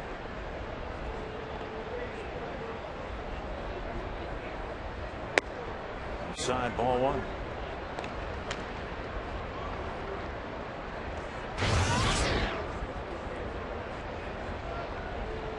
Barton hasn't hit much, but just under 100 at bats with the Major League club. Well, they're hoping that Jason Giambi could play some first base. Barton, guy that now is getting some playing time at first base. 2-0. And again, I think Crane thought he had the outside corner, and Redmond's going to walk the ball out to the mound to him. Pretty close pitch. And at least one fan thought it was a strike 2. Well, Scott Berry behind the plate. Well, that's a good pitch. Do you think that hit the corner? It looked like it did, but to me, you know, that corner is about 6 inches wide.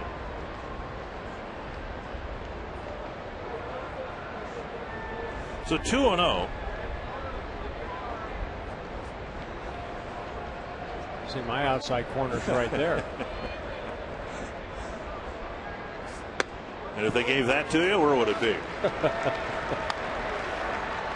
Another 6 inches outside. I have right? my catcher on the on-deck circle, and then it proceeds out here. But you know what? You pitch quick games that way, didn't you? You sure do. 2-1 to Barton.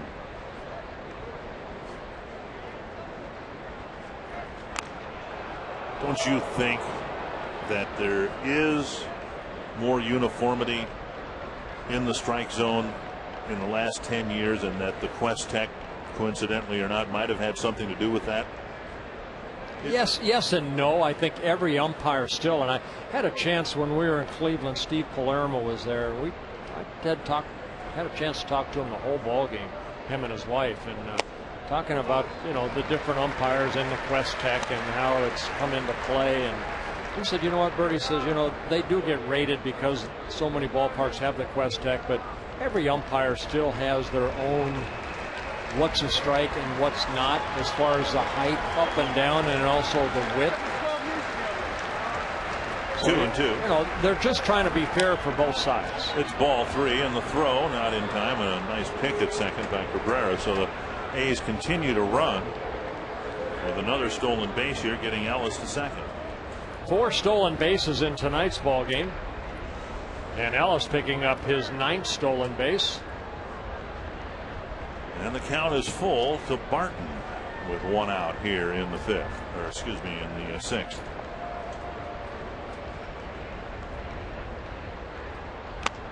Curve left up high, and it's another walk. Crane's second. And there are runners at first and second with 1 away. And Ron Gardenhire's coming out, looking down toward the bullpen, and he's made the call for Jose Majares. So Crane gives up a couple of walks and a hit, and he's handing over to Majares a similar situation to the one he inherited from Manship. First and second, there is 1 out in the inning. That's the difference right there. And Patterson will hit against Majares.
Majares making his 59th relief appearance. He worked last on Wednesday in Toronto, 2/3 of an inning. Big swing and a miss by Patterson. It was Patterson's leadoff walk in the 5th that began the undoing for Jeff Manship. And Patterson in the 2nd inning drove in the first run of the game with a sacrifice fly to left.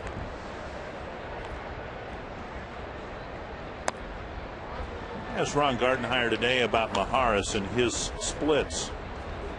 He's been overmatching most of the left-handed hitters he's faced this year. Dominant is a good word to use. Less so against righties, but Gardy says he's getting better against righties. And we'll see if that comes into play here with switch hitter Pennington due up next. But In a nutshell, Gardy's saying that Maharis has become a more complete pitcher as the season has worn along. Would like to punch out Patterson here. Breaking pitch left up just a little bit, and it's 2-2. We'll take a look at this pitch right here. You see that's the difference. Watch the height right here. That to me, that's a strike. That's just above the belt. 2-2. And that's off the plate now. 3-2. And Redmond will go to the mound. I think Red's going to go out here and make sure that Maharis picks up the runners right here.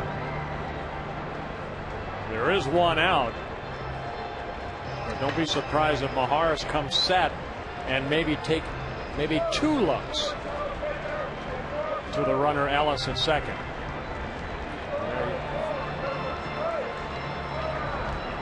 Roy Smalley, kind of a ticklish spot here for Maharis with 2 men on and 1 out. Well, Mike Redmond just went to the mound right there to protect his pitcher. Jose Maharis wanted that last pitch and started to jump at the umpire. The umpire took his mask off, and Red said, "Hey, wait, I'm going to go talk to him," kind of diffuse the whole situation. Good thinking real quickly by Redmond.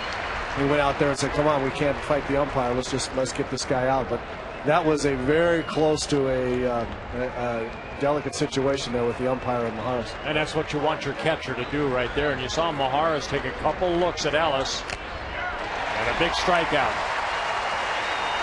And Redmond came out of his crouch as if he thought the A's may be sending the runners there. He caught the foul tip for out number 2. Well, there's not much you can do if the umpire maybe misses a pitch or two, but what you do is stay aggressive. And right there, Redmond picking up Ellis, who looked like he was going to go and then went back to second base. So now Pennington, a switch hitter, but in just a handful of at-bats, just under 100 of them actually, has been much more successful from the other side of the plate.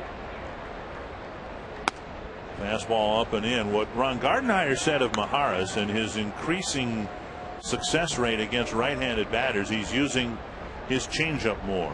A changeup that he just did not have a good feel for early in the season. 1-0. And outside now 2-0. Yeah, I've mentioned all season long Maharis is just getting better and better and better and getting more confidence. He started the season in AAA, got called up in the latter part of April when Jesse Crain was put on a disabled list. He's done a great job out of that bullpen. Snap bat, tough play, and it is knocked down by Harris. So he really got inside and shattered a bat, and it just kind of flopped into no man's land, and the bases are loaded.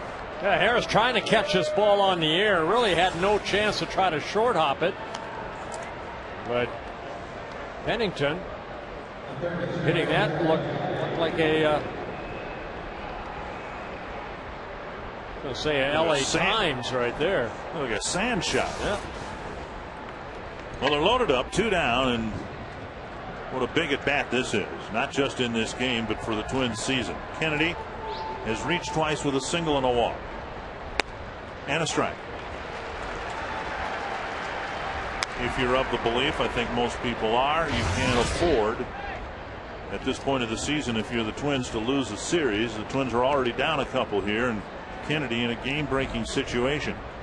1 strike. 2 strikes. The numbers speak of Maharis's dominance against lefties. Coming into the game with a 129 opponent batting average with left-handed batters.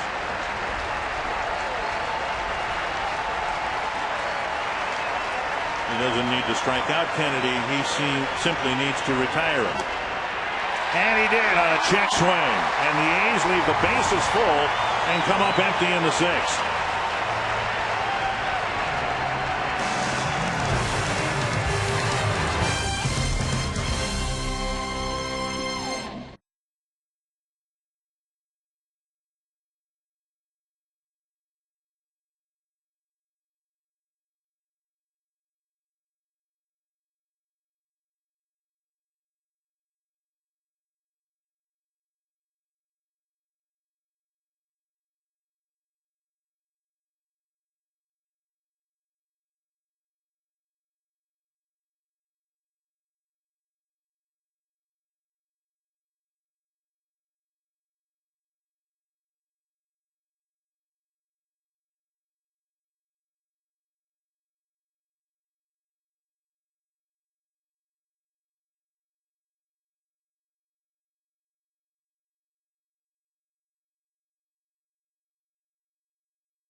about Joe Mauer getting this double right here? Watch it.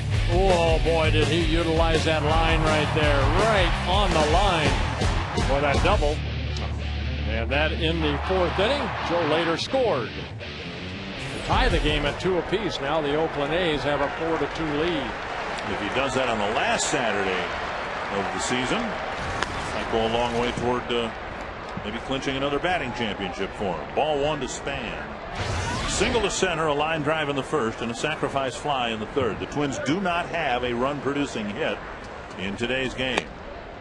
Both of their runs and 3 of the Oakland runs have scored on sacrifice flies. 2-0. And a strike.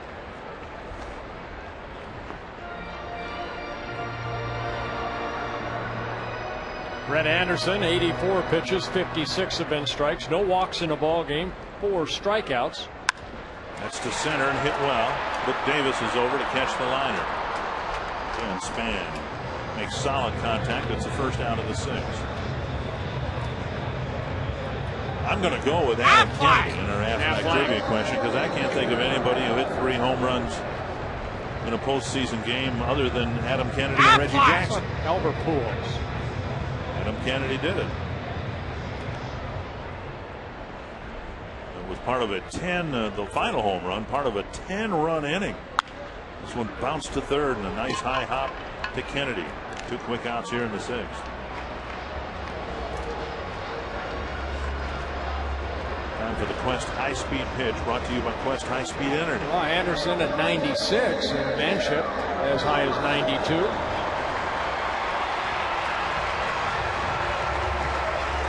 Good-looking left-hander. I don't know how long he'll stay as an Oakland A. If he continues to be a good-looking left-hander, they'll probably trade him over the winter.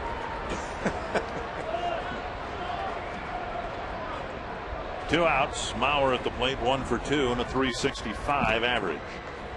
Again, starting the day with a 10-point lead. His average has gone up a point today. I think they might trade Anderson for a couple young prospects. Doesn't Scott Harrison have a brother someplace who's playing? 1-1 to Mauer. Young man, only 21 years old, but you know, I mean, right now he looks like he's got a very bright future ahead of him.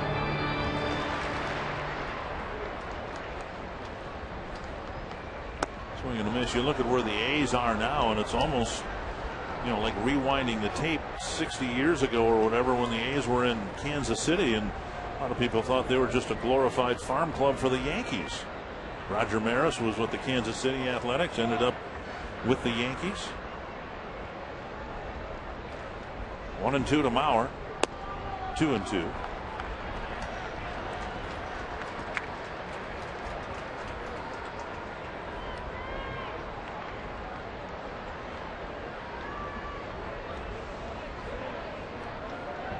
We're trying to get aboard with 2 gone in the 6th.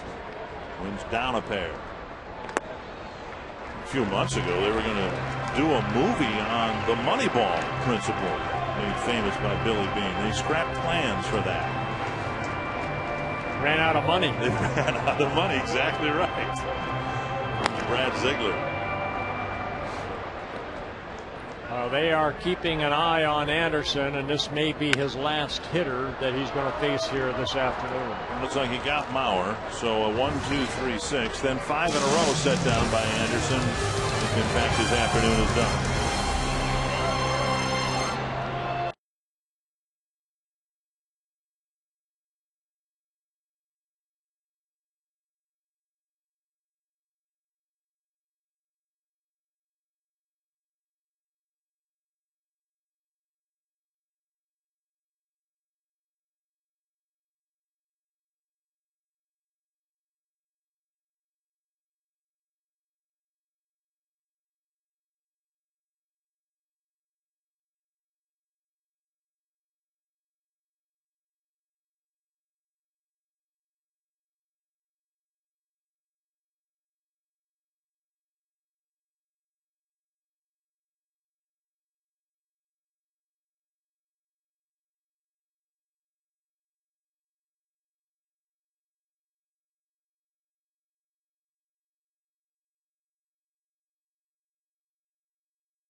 Anderson right there. I thought that might be his last batter that he faces, but he has 92 pitches in the ball game with Morneau and Kubel maybe to lead off the next inning. So looks like he's maybe going to go one more. They've really tried to watch the pitch count with this youngster. And Maharis delivers strike one to Rajai Davis. Davis hit by a pitch in the right hand back in the first inning. A fly ball to center in the third, and then another one in the fifth that drove in a run. The go-ahead run for the A's. And now fouled back, 2 strikes. Maharis, who did a nice job cleaning up a bit of a mess in the 6th, striking out a couple of batters.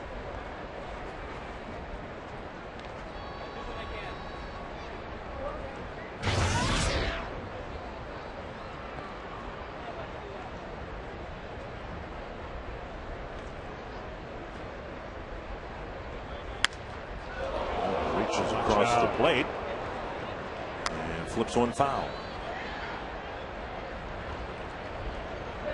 All smiles and all the teeth are showing. That's good. And some of those you imagine might knock out a tooth or two, but everybody's in good shape over there.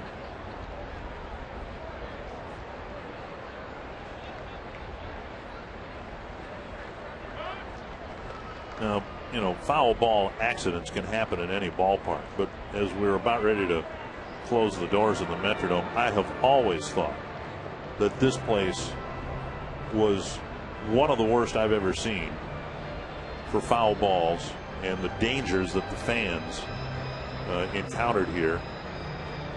The pitch of the seats, the angling away from the infield, and the fact that you start 9 feet in the air around the home plate area, to me, have all conspired to make this a pretty dangerous place to watch a ball game. And that is a foul ball. I mean, you get out beyond the bases, first and third, and if you've ever sat down there, I'm sure most of you have at one point or another, you're angled so far away or away from the home plate area. You're facing center field or the 50-yard line. Pulled foul.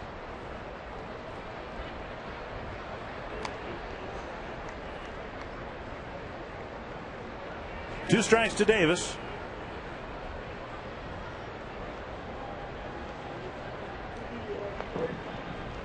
So it's printed on your ticket at the Dome. It will be at Target Field. You just have to watch out and be careful. Fastball outside, 1-2.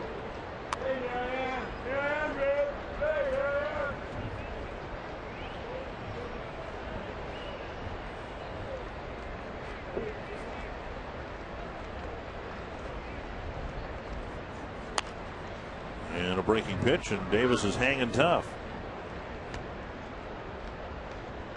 Maybe Maharis will get Davis using that changeup that Ron Gardenhire was talking about.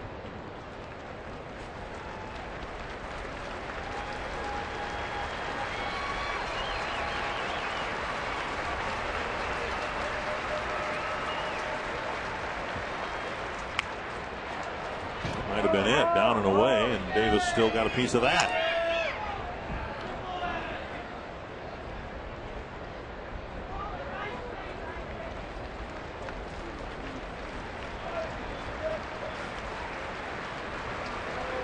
Davis has been a tough out right here, fouling off some pitches. Looking Maharis throw some extra pitches. And now Redmond will go to the mound. Well, Redmond thought about a pitch and Maharis didn't like it. And now they're going to talk about it.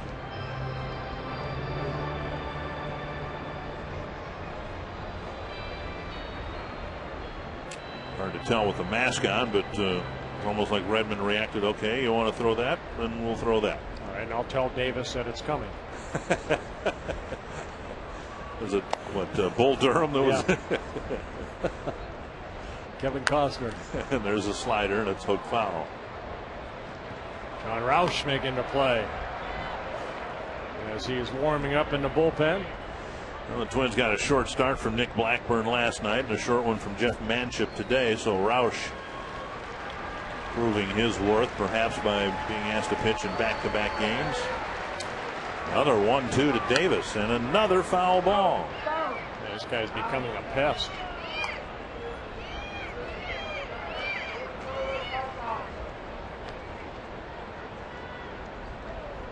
Eight fouls in this plate appearance.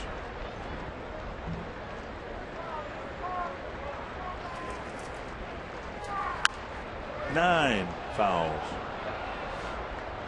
That's good Minnesota math right there. I'll keep going too. Keep fouling them off and listen to me add them up.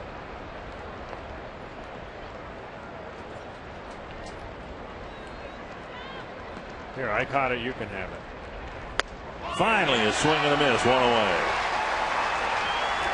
And Mahar's picking up his third strikeout. Well, Davis fouled off a lot of pitches, and finally Mahar's going with a fastball outer half of the plate. And Davis reaching for it. Can't make contact. Here's Suzuki.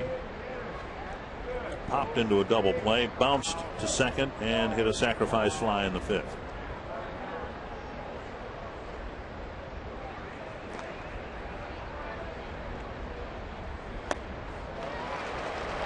Swing and a miss.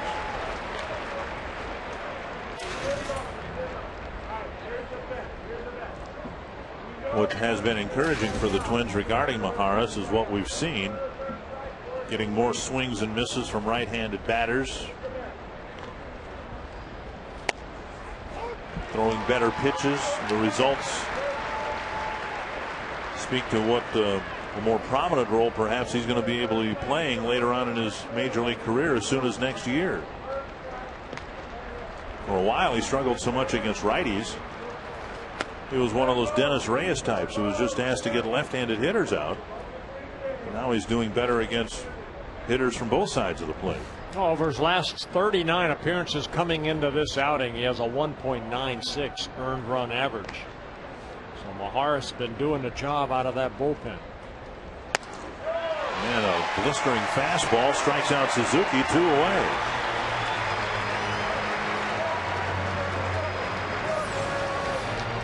Last night's ball game, Liriano had 4 strikeouts in 2 shutout innings, and here Mahar's picking up his 4th strikeout.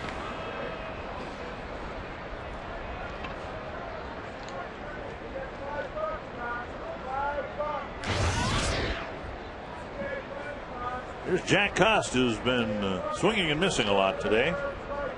Actually called out on strikes in the 3rd, but he has struck out 3 times.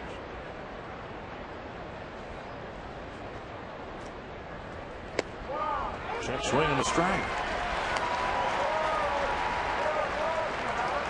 And those 4 strikeouts, a career high for Maharis coming out of the bullpen.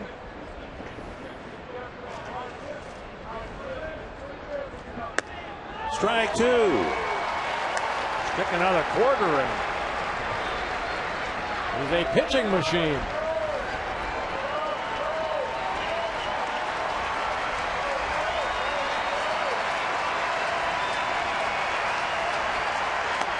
Up and away. The record for striking out in a game is 5 times in a 9-inning game.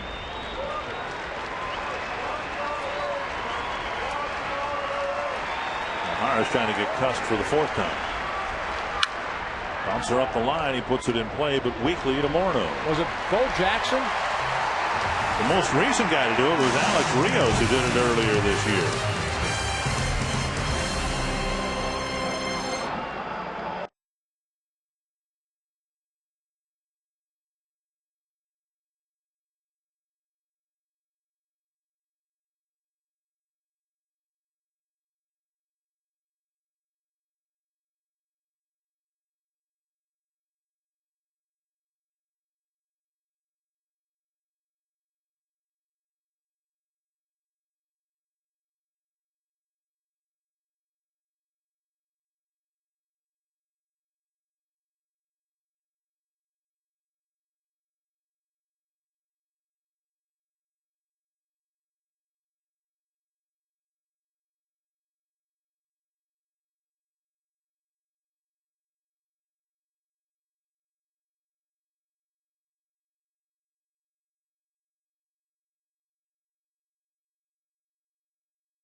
is brought to you by McDonald's.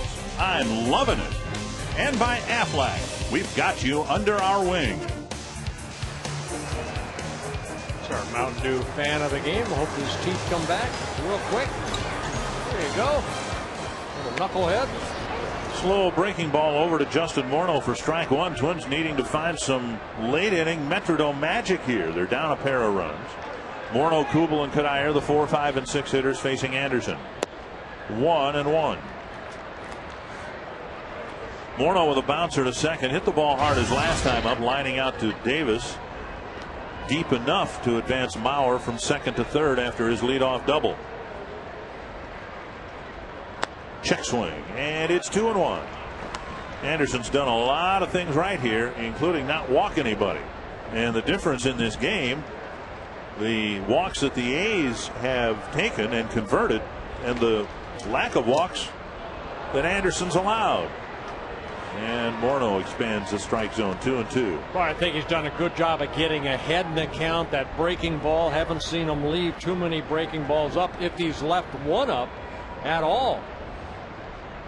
He's given up only 5 hits to the Twins.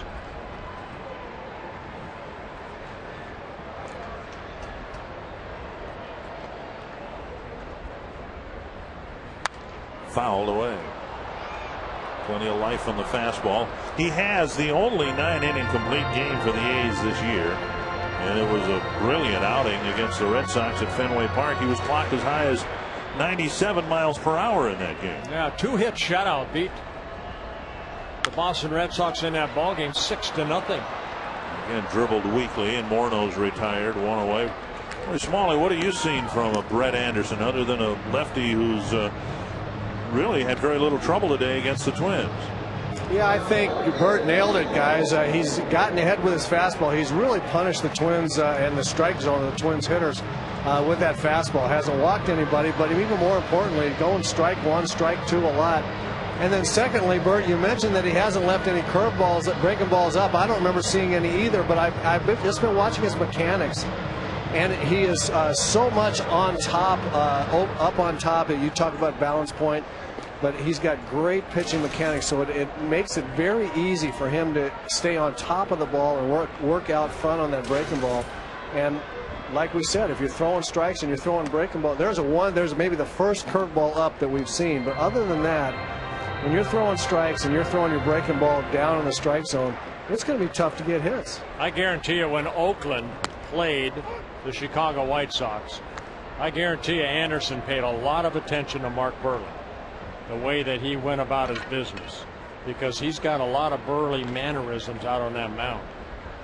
Doesn't take a lot of time between pitches. That's a great pitch right there. That is a great pitch. Scott Berry, I think, is maybe looking at some of these pitches with one eye. 2-1, and Kubel takes 3-1. And he's way over. Anderson is way over on the third base side of the rubber. Exactly where Buehrle is. He has that short little step back, getting to that balance point like Mark Buehrle. Works quick, and he throws strikes. Driven to left, Hairston back, and on the edge of the track. See, I mean, right there. You know what? I've got a 2-run lead. I'm not going to walk anybody. I'm going to make him hit a fastball away, and Kubel hit it sharply. But then you trust your defense, and Hairston made the catch. 3-1 pitch. Hey, work the outer half of the plate, throw a strike, make the hitter get themselves out. No free passes. Because it's a 2-run lead, nobody on base, Anderson will have the luxury or the opportunity to complete 7 innings. And Cuddyer drills it foul. 1 strike. Well, plus he's struck out Cuddyer twice already. Yep.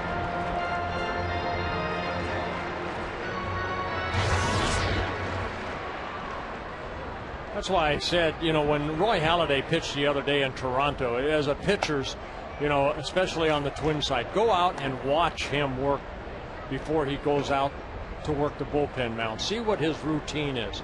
And I guarantee you Anderson watched Buehrle. I guarantee you, because he's got a lot of Mark Buehrle's mannerisms.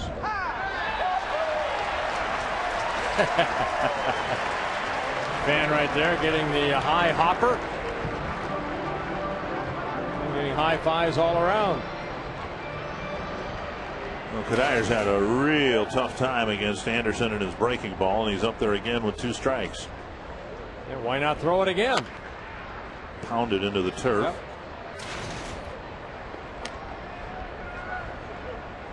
Yeah, if somebody has trouble with you on your breaking ball, why would you stop throwing it?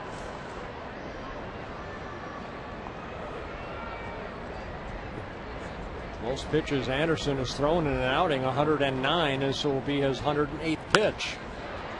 Lifted to right, and retreating is Patterson. He makes the catch. And another 1-2-3 inning. 8 in a row set down by Brett Anderson at 4-2 Oakland.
Afternoon. Well, like Roy Smalley said, you know what, he attacked the strike zone. He made the Twins hitters swing the bat, and 4 of them missed on strike 3. 4 strikeouts, no walks for Anderson in 7 very good innings. And he's in position to win a ball game here with the A's in front, 4-2. Scott Hairston will face a new Twins pitcher, John Roush. We saw Clayton Mortensen, who won in last night's ball game, his first major league win, sitting to the left of Anderson. Roush worked in last night's ball game, 1 shutout inning. Coming in, making his 7th appearance in a Twins uniform. Lined to left, Kubel catch, 1 away. For more on tickets to beautiful Target Field, let's go to one of the Twins starting pitchers. Hi, Scott Baker here with the new pitch. For a per-seat deposit of only $100, you can select seats at Target Field before the general public. Call today to reserve your place in the sun at Target Field. Yep, just 10 full games left after today. And then next year, the Twins will be outside on a beautiful Saturday afternoon. It's hard to come to the ballpark today and not imagine how much fun it'll be for Twins fans to be outdoors next year. Actually, that was the second thing I thought of as I drove by through the downtown area. The first one was the President of the United States coming to speak here earlier today. Yep. And the lines of people, blocks long, waiting to get into Target Center.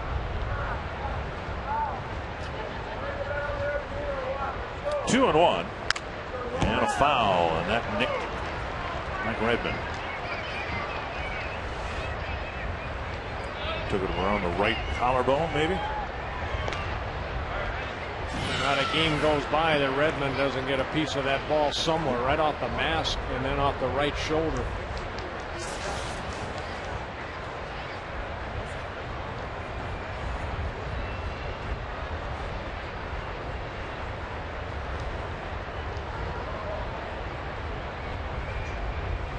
2-2 to Ellis.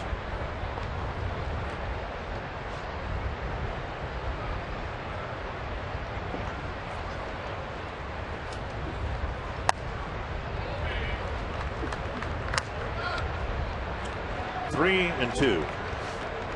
Twins have paid the price for their walks in this game. Ron Mayhay, who worked in last night's ball game, getting up down in the Twins bullpen.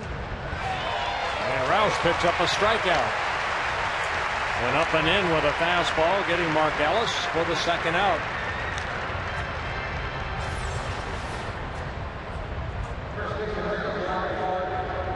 Good location with that fastball. Saw how tough Ellis was trying to get to that ball and just got kind of tied up. So 2 down, and here's Derek Barton.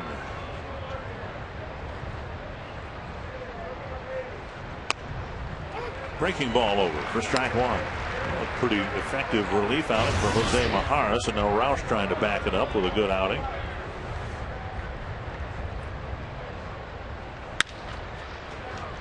Punto gets in front of it, and Roush has a 1-2-3 eighth inning. Twins running out of outs here, hoping to even this series at a game apiece.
Well, more highlights we hope will follow, but here's the game summary so far. Well, the only run scored in this ball game off a RBI double right there by Pennington. Everything else has been because of the sacrifice flies. In the fourth inning, Jason Kubel with a sacrifice fly. That tied the game at 2-2. And then 2 more sacrifice flies in the fifth inning from the Oakland A's, one by Davis, one by Suzuki.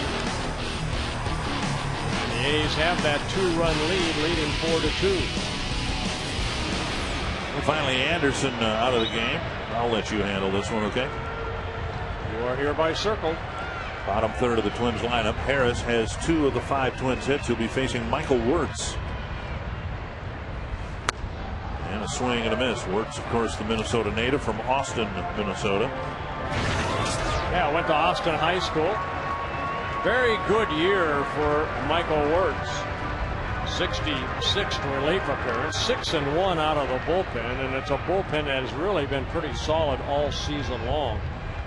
Combined 3.80 ERA. Only the Boston Red Sox have a better combined ERA in their bullpen. And a fastball, strike 2. Harris with a leadoff double in the third and a run score, a leadoff single in the fifth, but then he was doubled off. Jose Morales on deck with Mike Redmond's spot due up next.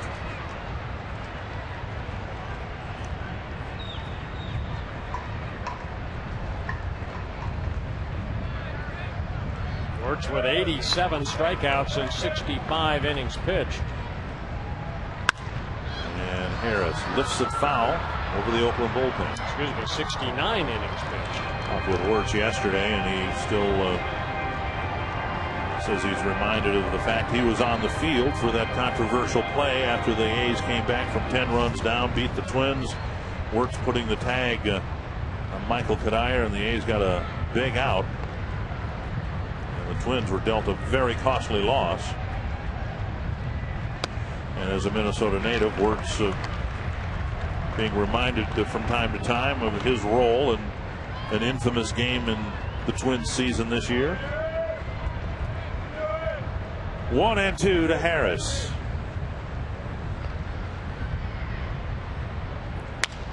And a bouncer, a fair ball catch by Kennedy, and Harris is retired by a step, 1 away. Tomorrow afternoon, it's another Blue Bunny Kids Day. The Twins and A's finish up this series against Oakland. You can buy a ticket in the Home Run Porch or cheap seats and get 2 kids under 14 into the game for free. Blue Bunny Kids Day, one of the great values in all of baseball. Call 1-800-33-TWINS for tickets. And remember, kids get a chance to run the bases afterwards. Hi, kids.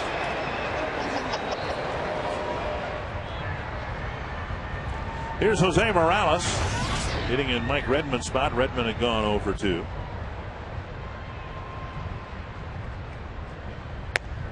And Wirtz keeps pumping strikes. 6 pitches, 5 of them over the plate. Now, Wirtz coming over in his first season with the A's from the Chicago Cubs in a trade over the winter.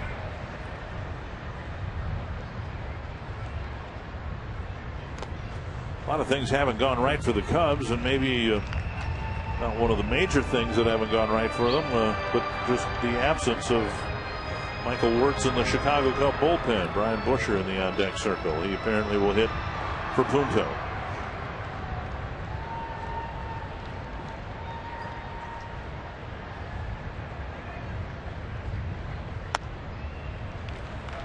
Wirtz not a high-profile reliever of Carlos Marmol or Kevin Gregg, who had the closer's job for a while with the Cubs, but could pretty much count on him doing his job, which was to, pitch 70 ball games when healthy. Hey, in today's game, guys like Michael Wirtz are really valuable to a ball club. That's in the left field corner, but foul.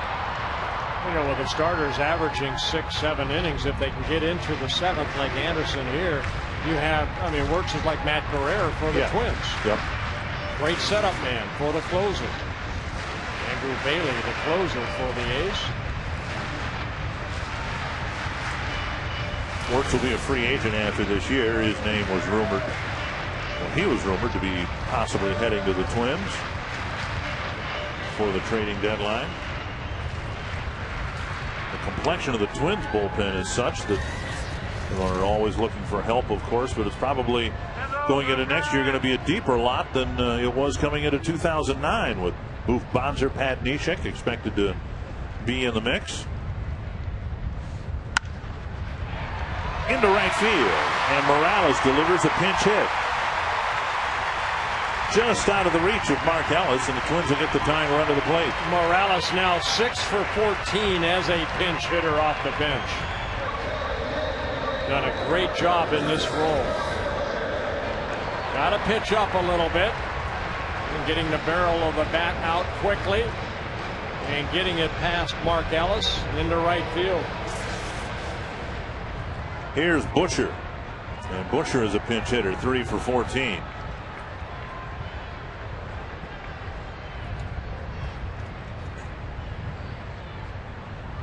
Swing and a foul. The Twins have been unable to build any kind of an inning for quite some time now. They beat Roy Halladay, but it was, 1 run at a time, and then they were shut down pretty much by Brett Cecil. Last night, Mortensen kept them from putting together any kind of a big inning, and the 2 runs they've scored here today have been on sacrifice flies.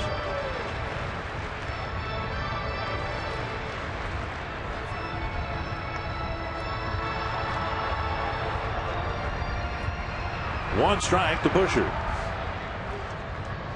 Yeah, last big inning was that first game of that 4-game series in Toronto, and they scored 5 runs in the first inning off of Scott Richmond.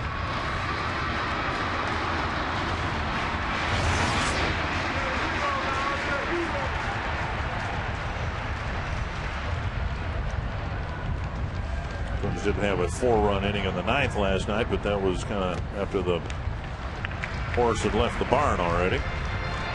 2-1 to Busher.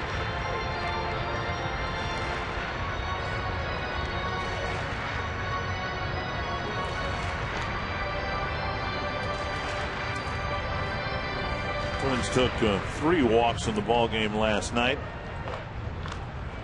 Haven't taken one yet today. 2-2 to Busher.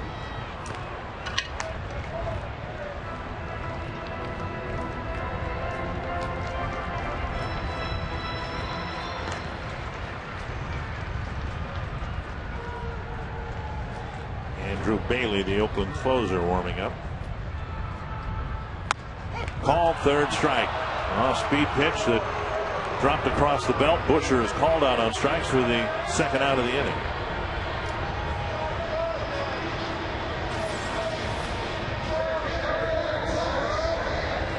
Right down the middle.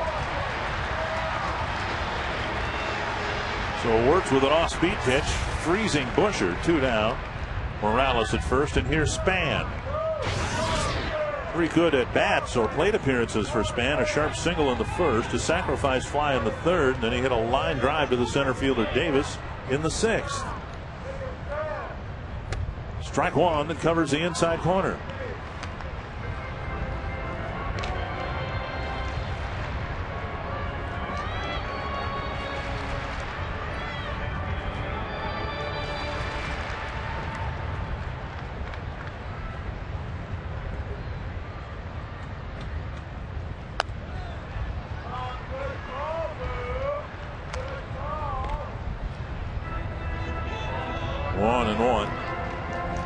Span has homered in each of his last 2 games. Just 8 home runs on the season, but if he wants to hit number 9, this would be a pretty good spot for one. To center, hanging up for Davis. And the inning ends. The Twins get a hit, but leave a runner against Wirtz. On to the 9th. It's 4-2 Oakland.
With a 4-2 lead, we go to the 9th inning, and Matt Guerrero coming out of the Twins pen. Twins tied it at 2 after 4, and then a couple of runs for the A's in the 5th without the hit, or a hit. And that's where we stand with Guerrero pitching to the A's in the 9th. Yeah, it's been a while for Matt to get back on that mound as he last pitched last Monday in Toronto. 1 shutout inning. in that Twins 6-3 win over the Blue Jays. Matt making his 69th relief appearance, leading the American League in holes with 28. Not a hole situation, just get 3 outs. Alexi Casilla taking over at second base, and Jose Morales staying in the ball game behind the plate.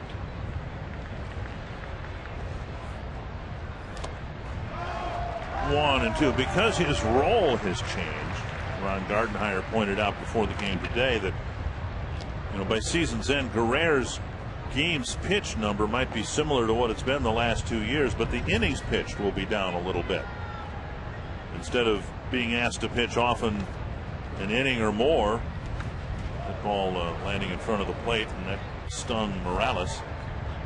Got him up around the Adam's apple.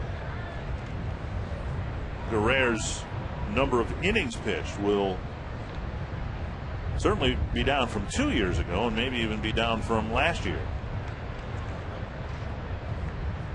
Pitched right about an inning per outing last year, and it's a little less than that this year.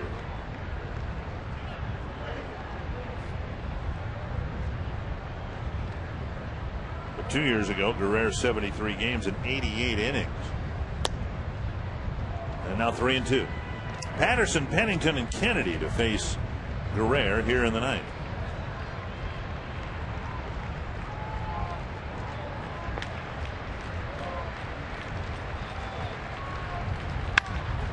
Bouncer to first. Morneau on the second hop. Fields and flips one away. Now it's interesting how things go in cycles. The Twins bullpen has improved as the season's worn along. Tigers right now, that's one of the reasons why they've struggled. They've had a pretty good bullpen, but now over their 4-game losing streak, the bullpen leaking a little bit as we get to the middle part of September.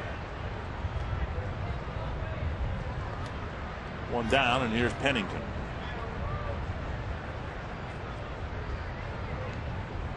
Strike on the outside corner. Pennington's reached all 3 times, an RBI double in the second, a walk and a run scored in the 5th, and then another single in the 6th. 1-1.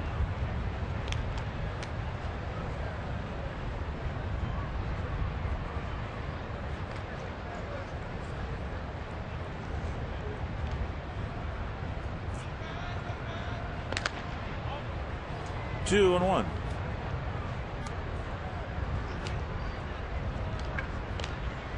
Twins had a tough time last night with the bottom of the A's lineup. And the 4 runs have been scored from the bottom 4 batters in their lineup today. 3-1.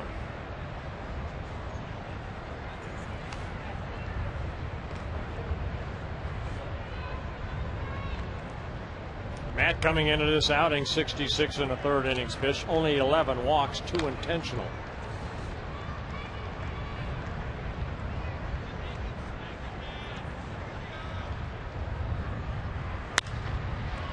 Line to left and down for a hit. A 1-out single for Pennington, who's 3 for 3 with a walk.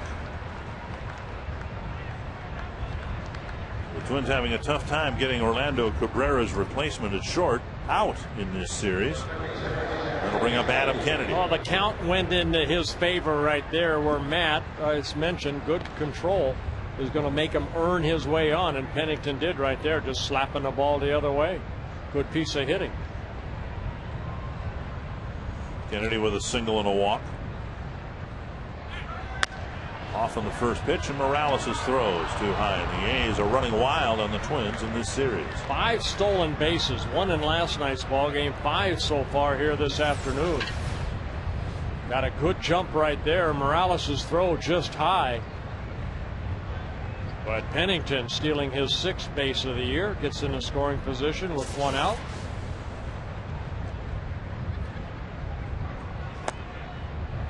Two and 0 to Kennedy.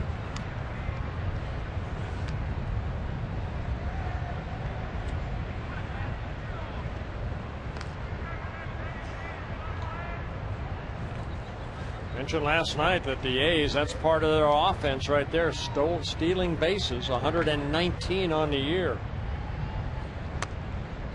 Tampa Bay Rays have the most stolen bases in the American League, 172.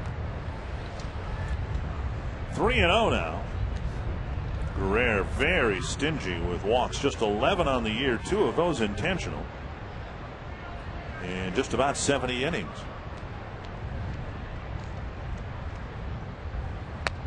Down the middle, a strike, 3-1.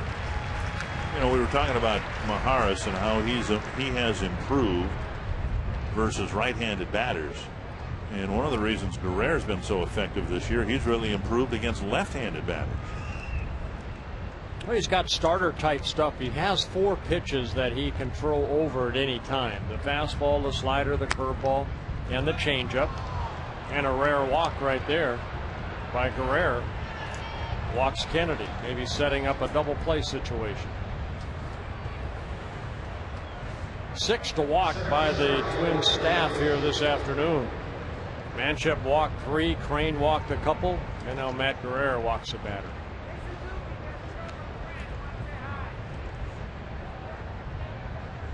Guerrero last year gave up a .282 average to left-handed batters. This year it's been a .170 average to lefties. Davis, a righty, takes ball 1 in the dirt. Good block by Morales.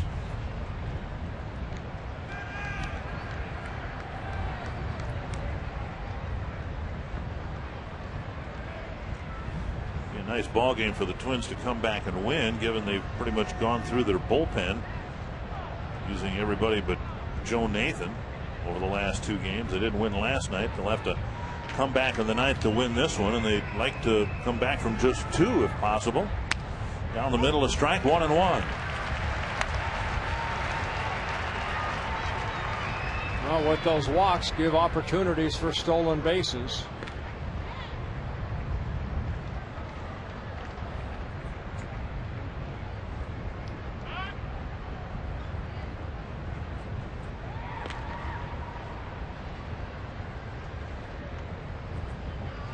One and 1 to Rajai Davis. Out in front. A swing and a miss. 1-2.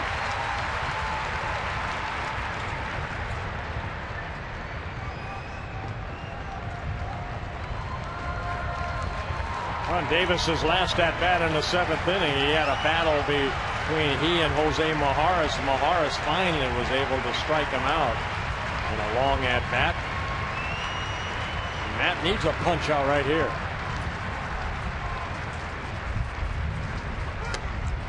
Fastball in a good spot, 2 away. Almost the same pitch that Maharis finally got him out in the 7th inning. So Davis strikes out for the 2nd straight time. Guerrero picks up a big strikeout with a couple runners on. And now 2 outs. And Kurt Suzuki. He's had the bases full in the 6th and left them full. Now an opportunity here in the 9th, and Guerrero trying to strand a couple of runners, and then the Twins hope they'll make the A's pay for not getting a key hit to open up the game. Morales held it. Scott Berry said no outside.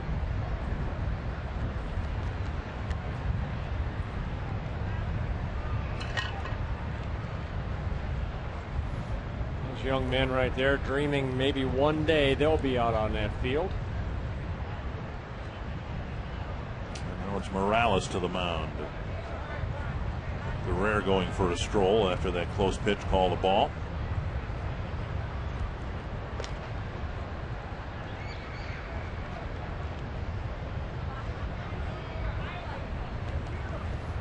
One and 0 to Suzuki.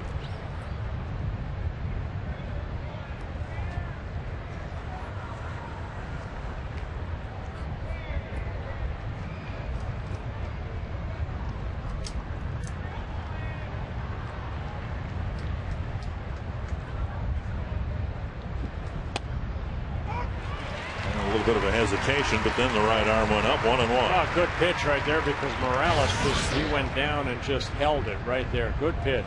Fastball down and away.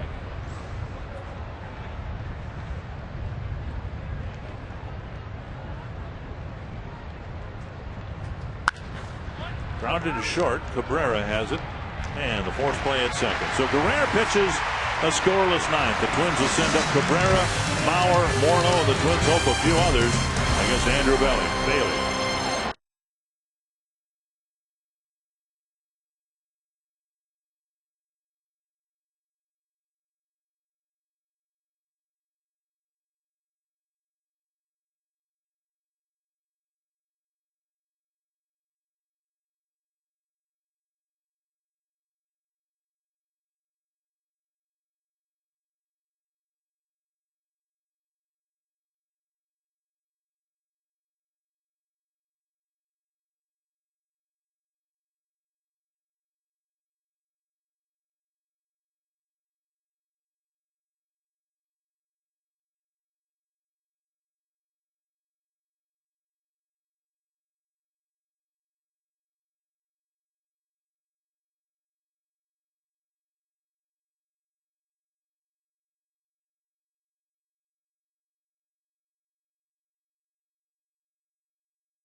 The Twins are going to come back and win this game. That's what we're hoping. Take a look at the game reset. Oakland with 5 stolen bases, 6 walks in a ball game, 3 sacrifice flies, creating RBIs. 3 of their 4 runs as the Twins have scored 2 runs off of sacrifice flies. Andrew Bailey coming out of the bullpen, the closer for the Oakland A's.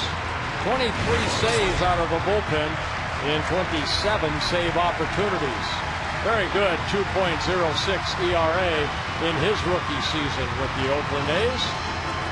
Twins scored 4 runs in the 9th last night, and they need to get something going here in the 9th this afternoon. Orlando Cabrera, Bailey's former shortstop, will lead off the 9th inning. First pitch, a fastball in the outside corner. Bailey with a good fastball. You saw the run on that fastball. Curveball and a changeup. Cabrera, Mauer, Morneau, Kubel, Cuddyer. Twins hope to build one of those innings. They actually took advantage of an Oakland error last night and put together a 4-run 9th with some timely and consecutive hitting, something that's been in scarce supply as of late for the Twins.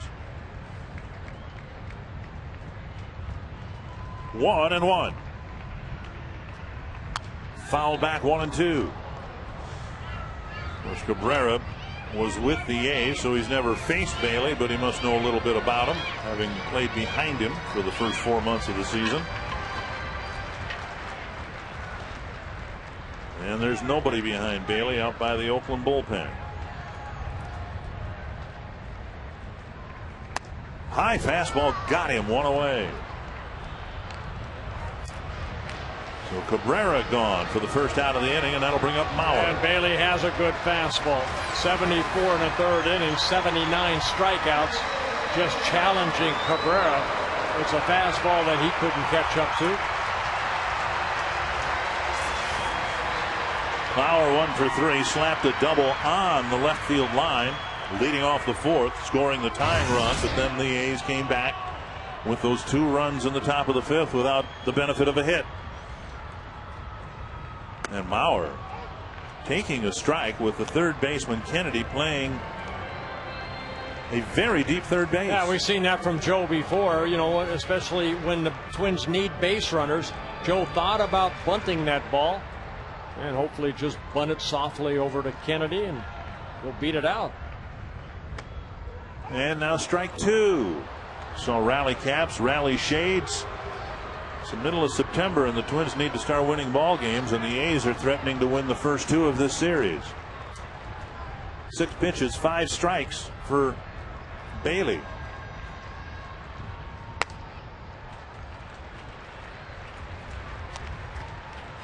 Well, Bailey has not walked a batter over his last 16 2/3 innings over his 16 games.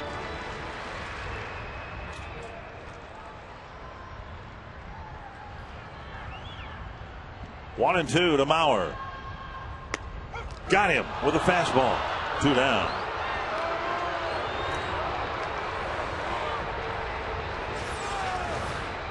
Take a look at the pitch right here. It's a fastball. It is a good pitch. And it freezes Joe Mauer. Plenty of height. Cut the plate in half. 2 down, and the Twins are down to their last out here with Morneau at the plate. If those are the little Falls Flyers here or not, but Morneau hopes to keep the game alive. Ball 1.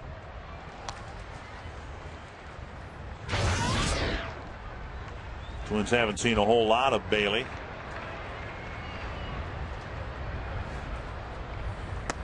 Down and in, 2-0.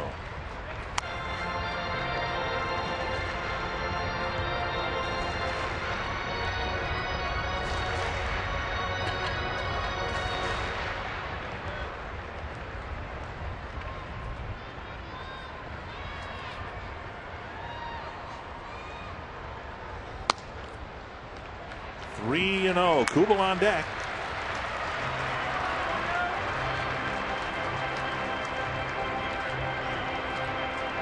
Morneau 0 for 3, hit the ball hard once, but the average down to 274.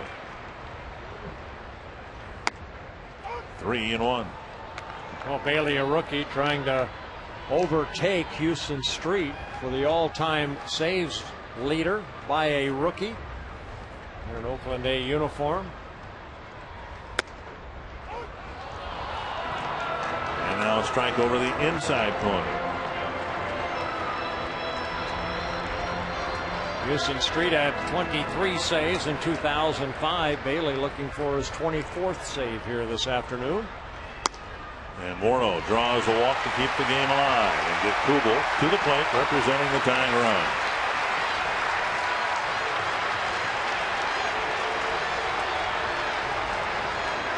Kubel has actually faced Bailey 3 times, but twice Bailey has intentionally walked him.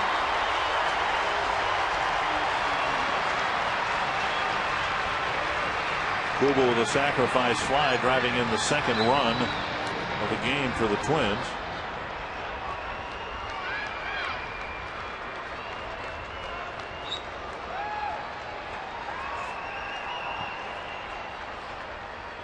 Morneau goes to second. The A's don't care. Defensive indifference, and Kubel takes strike 1. Well, Bailey has given up 5 home runs this year.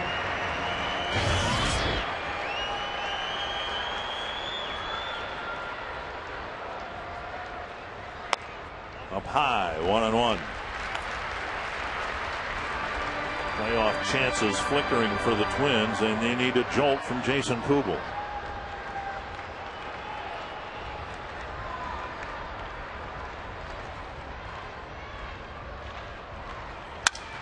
Busted bat, short left. And the A's have come to Minnesota and won the first 2 games, and given the Twins a really tough challenge with time running out. And for whatever reason, Bert, the last couple games, I don't know, the word flat comes to mind. They haven't been able to get anything going. The Twins left 3 men on base. Not a lot of scoring opportunities. Only a couple sacrifice fly RBIs. And Brett Anderson here today shut down the Twins offense. And Bailey picks up his 24th save. So the A's do further damage to the Twins' playoff hopes in winning the first 2 games of this series. Tom Kelly took the number down from 11 to 10, but a costly game for the Twins as they lose 4-2. We're back tomorrow for the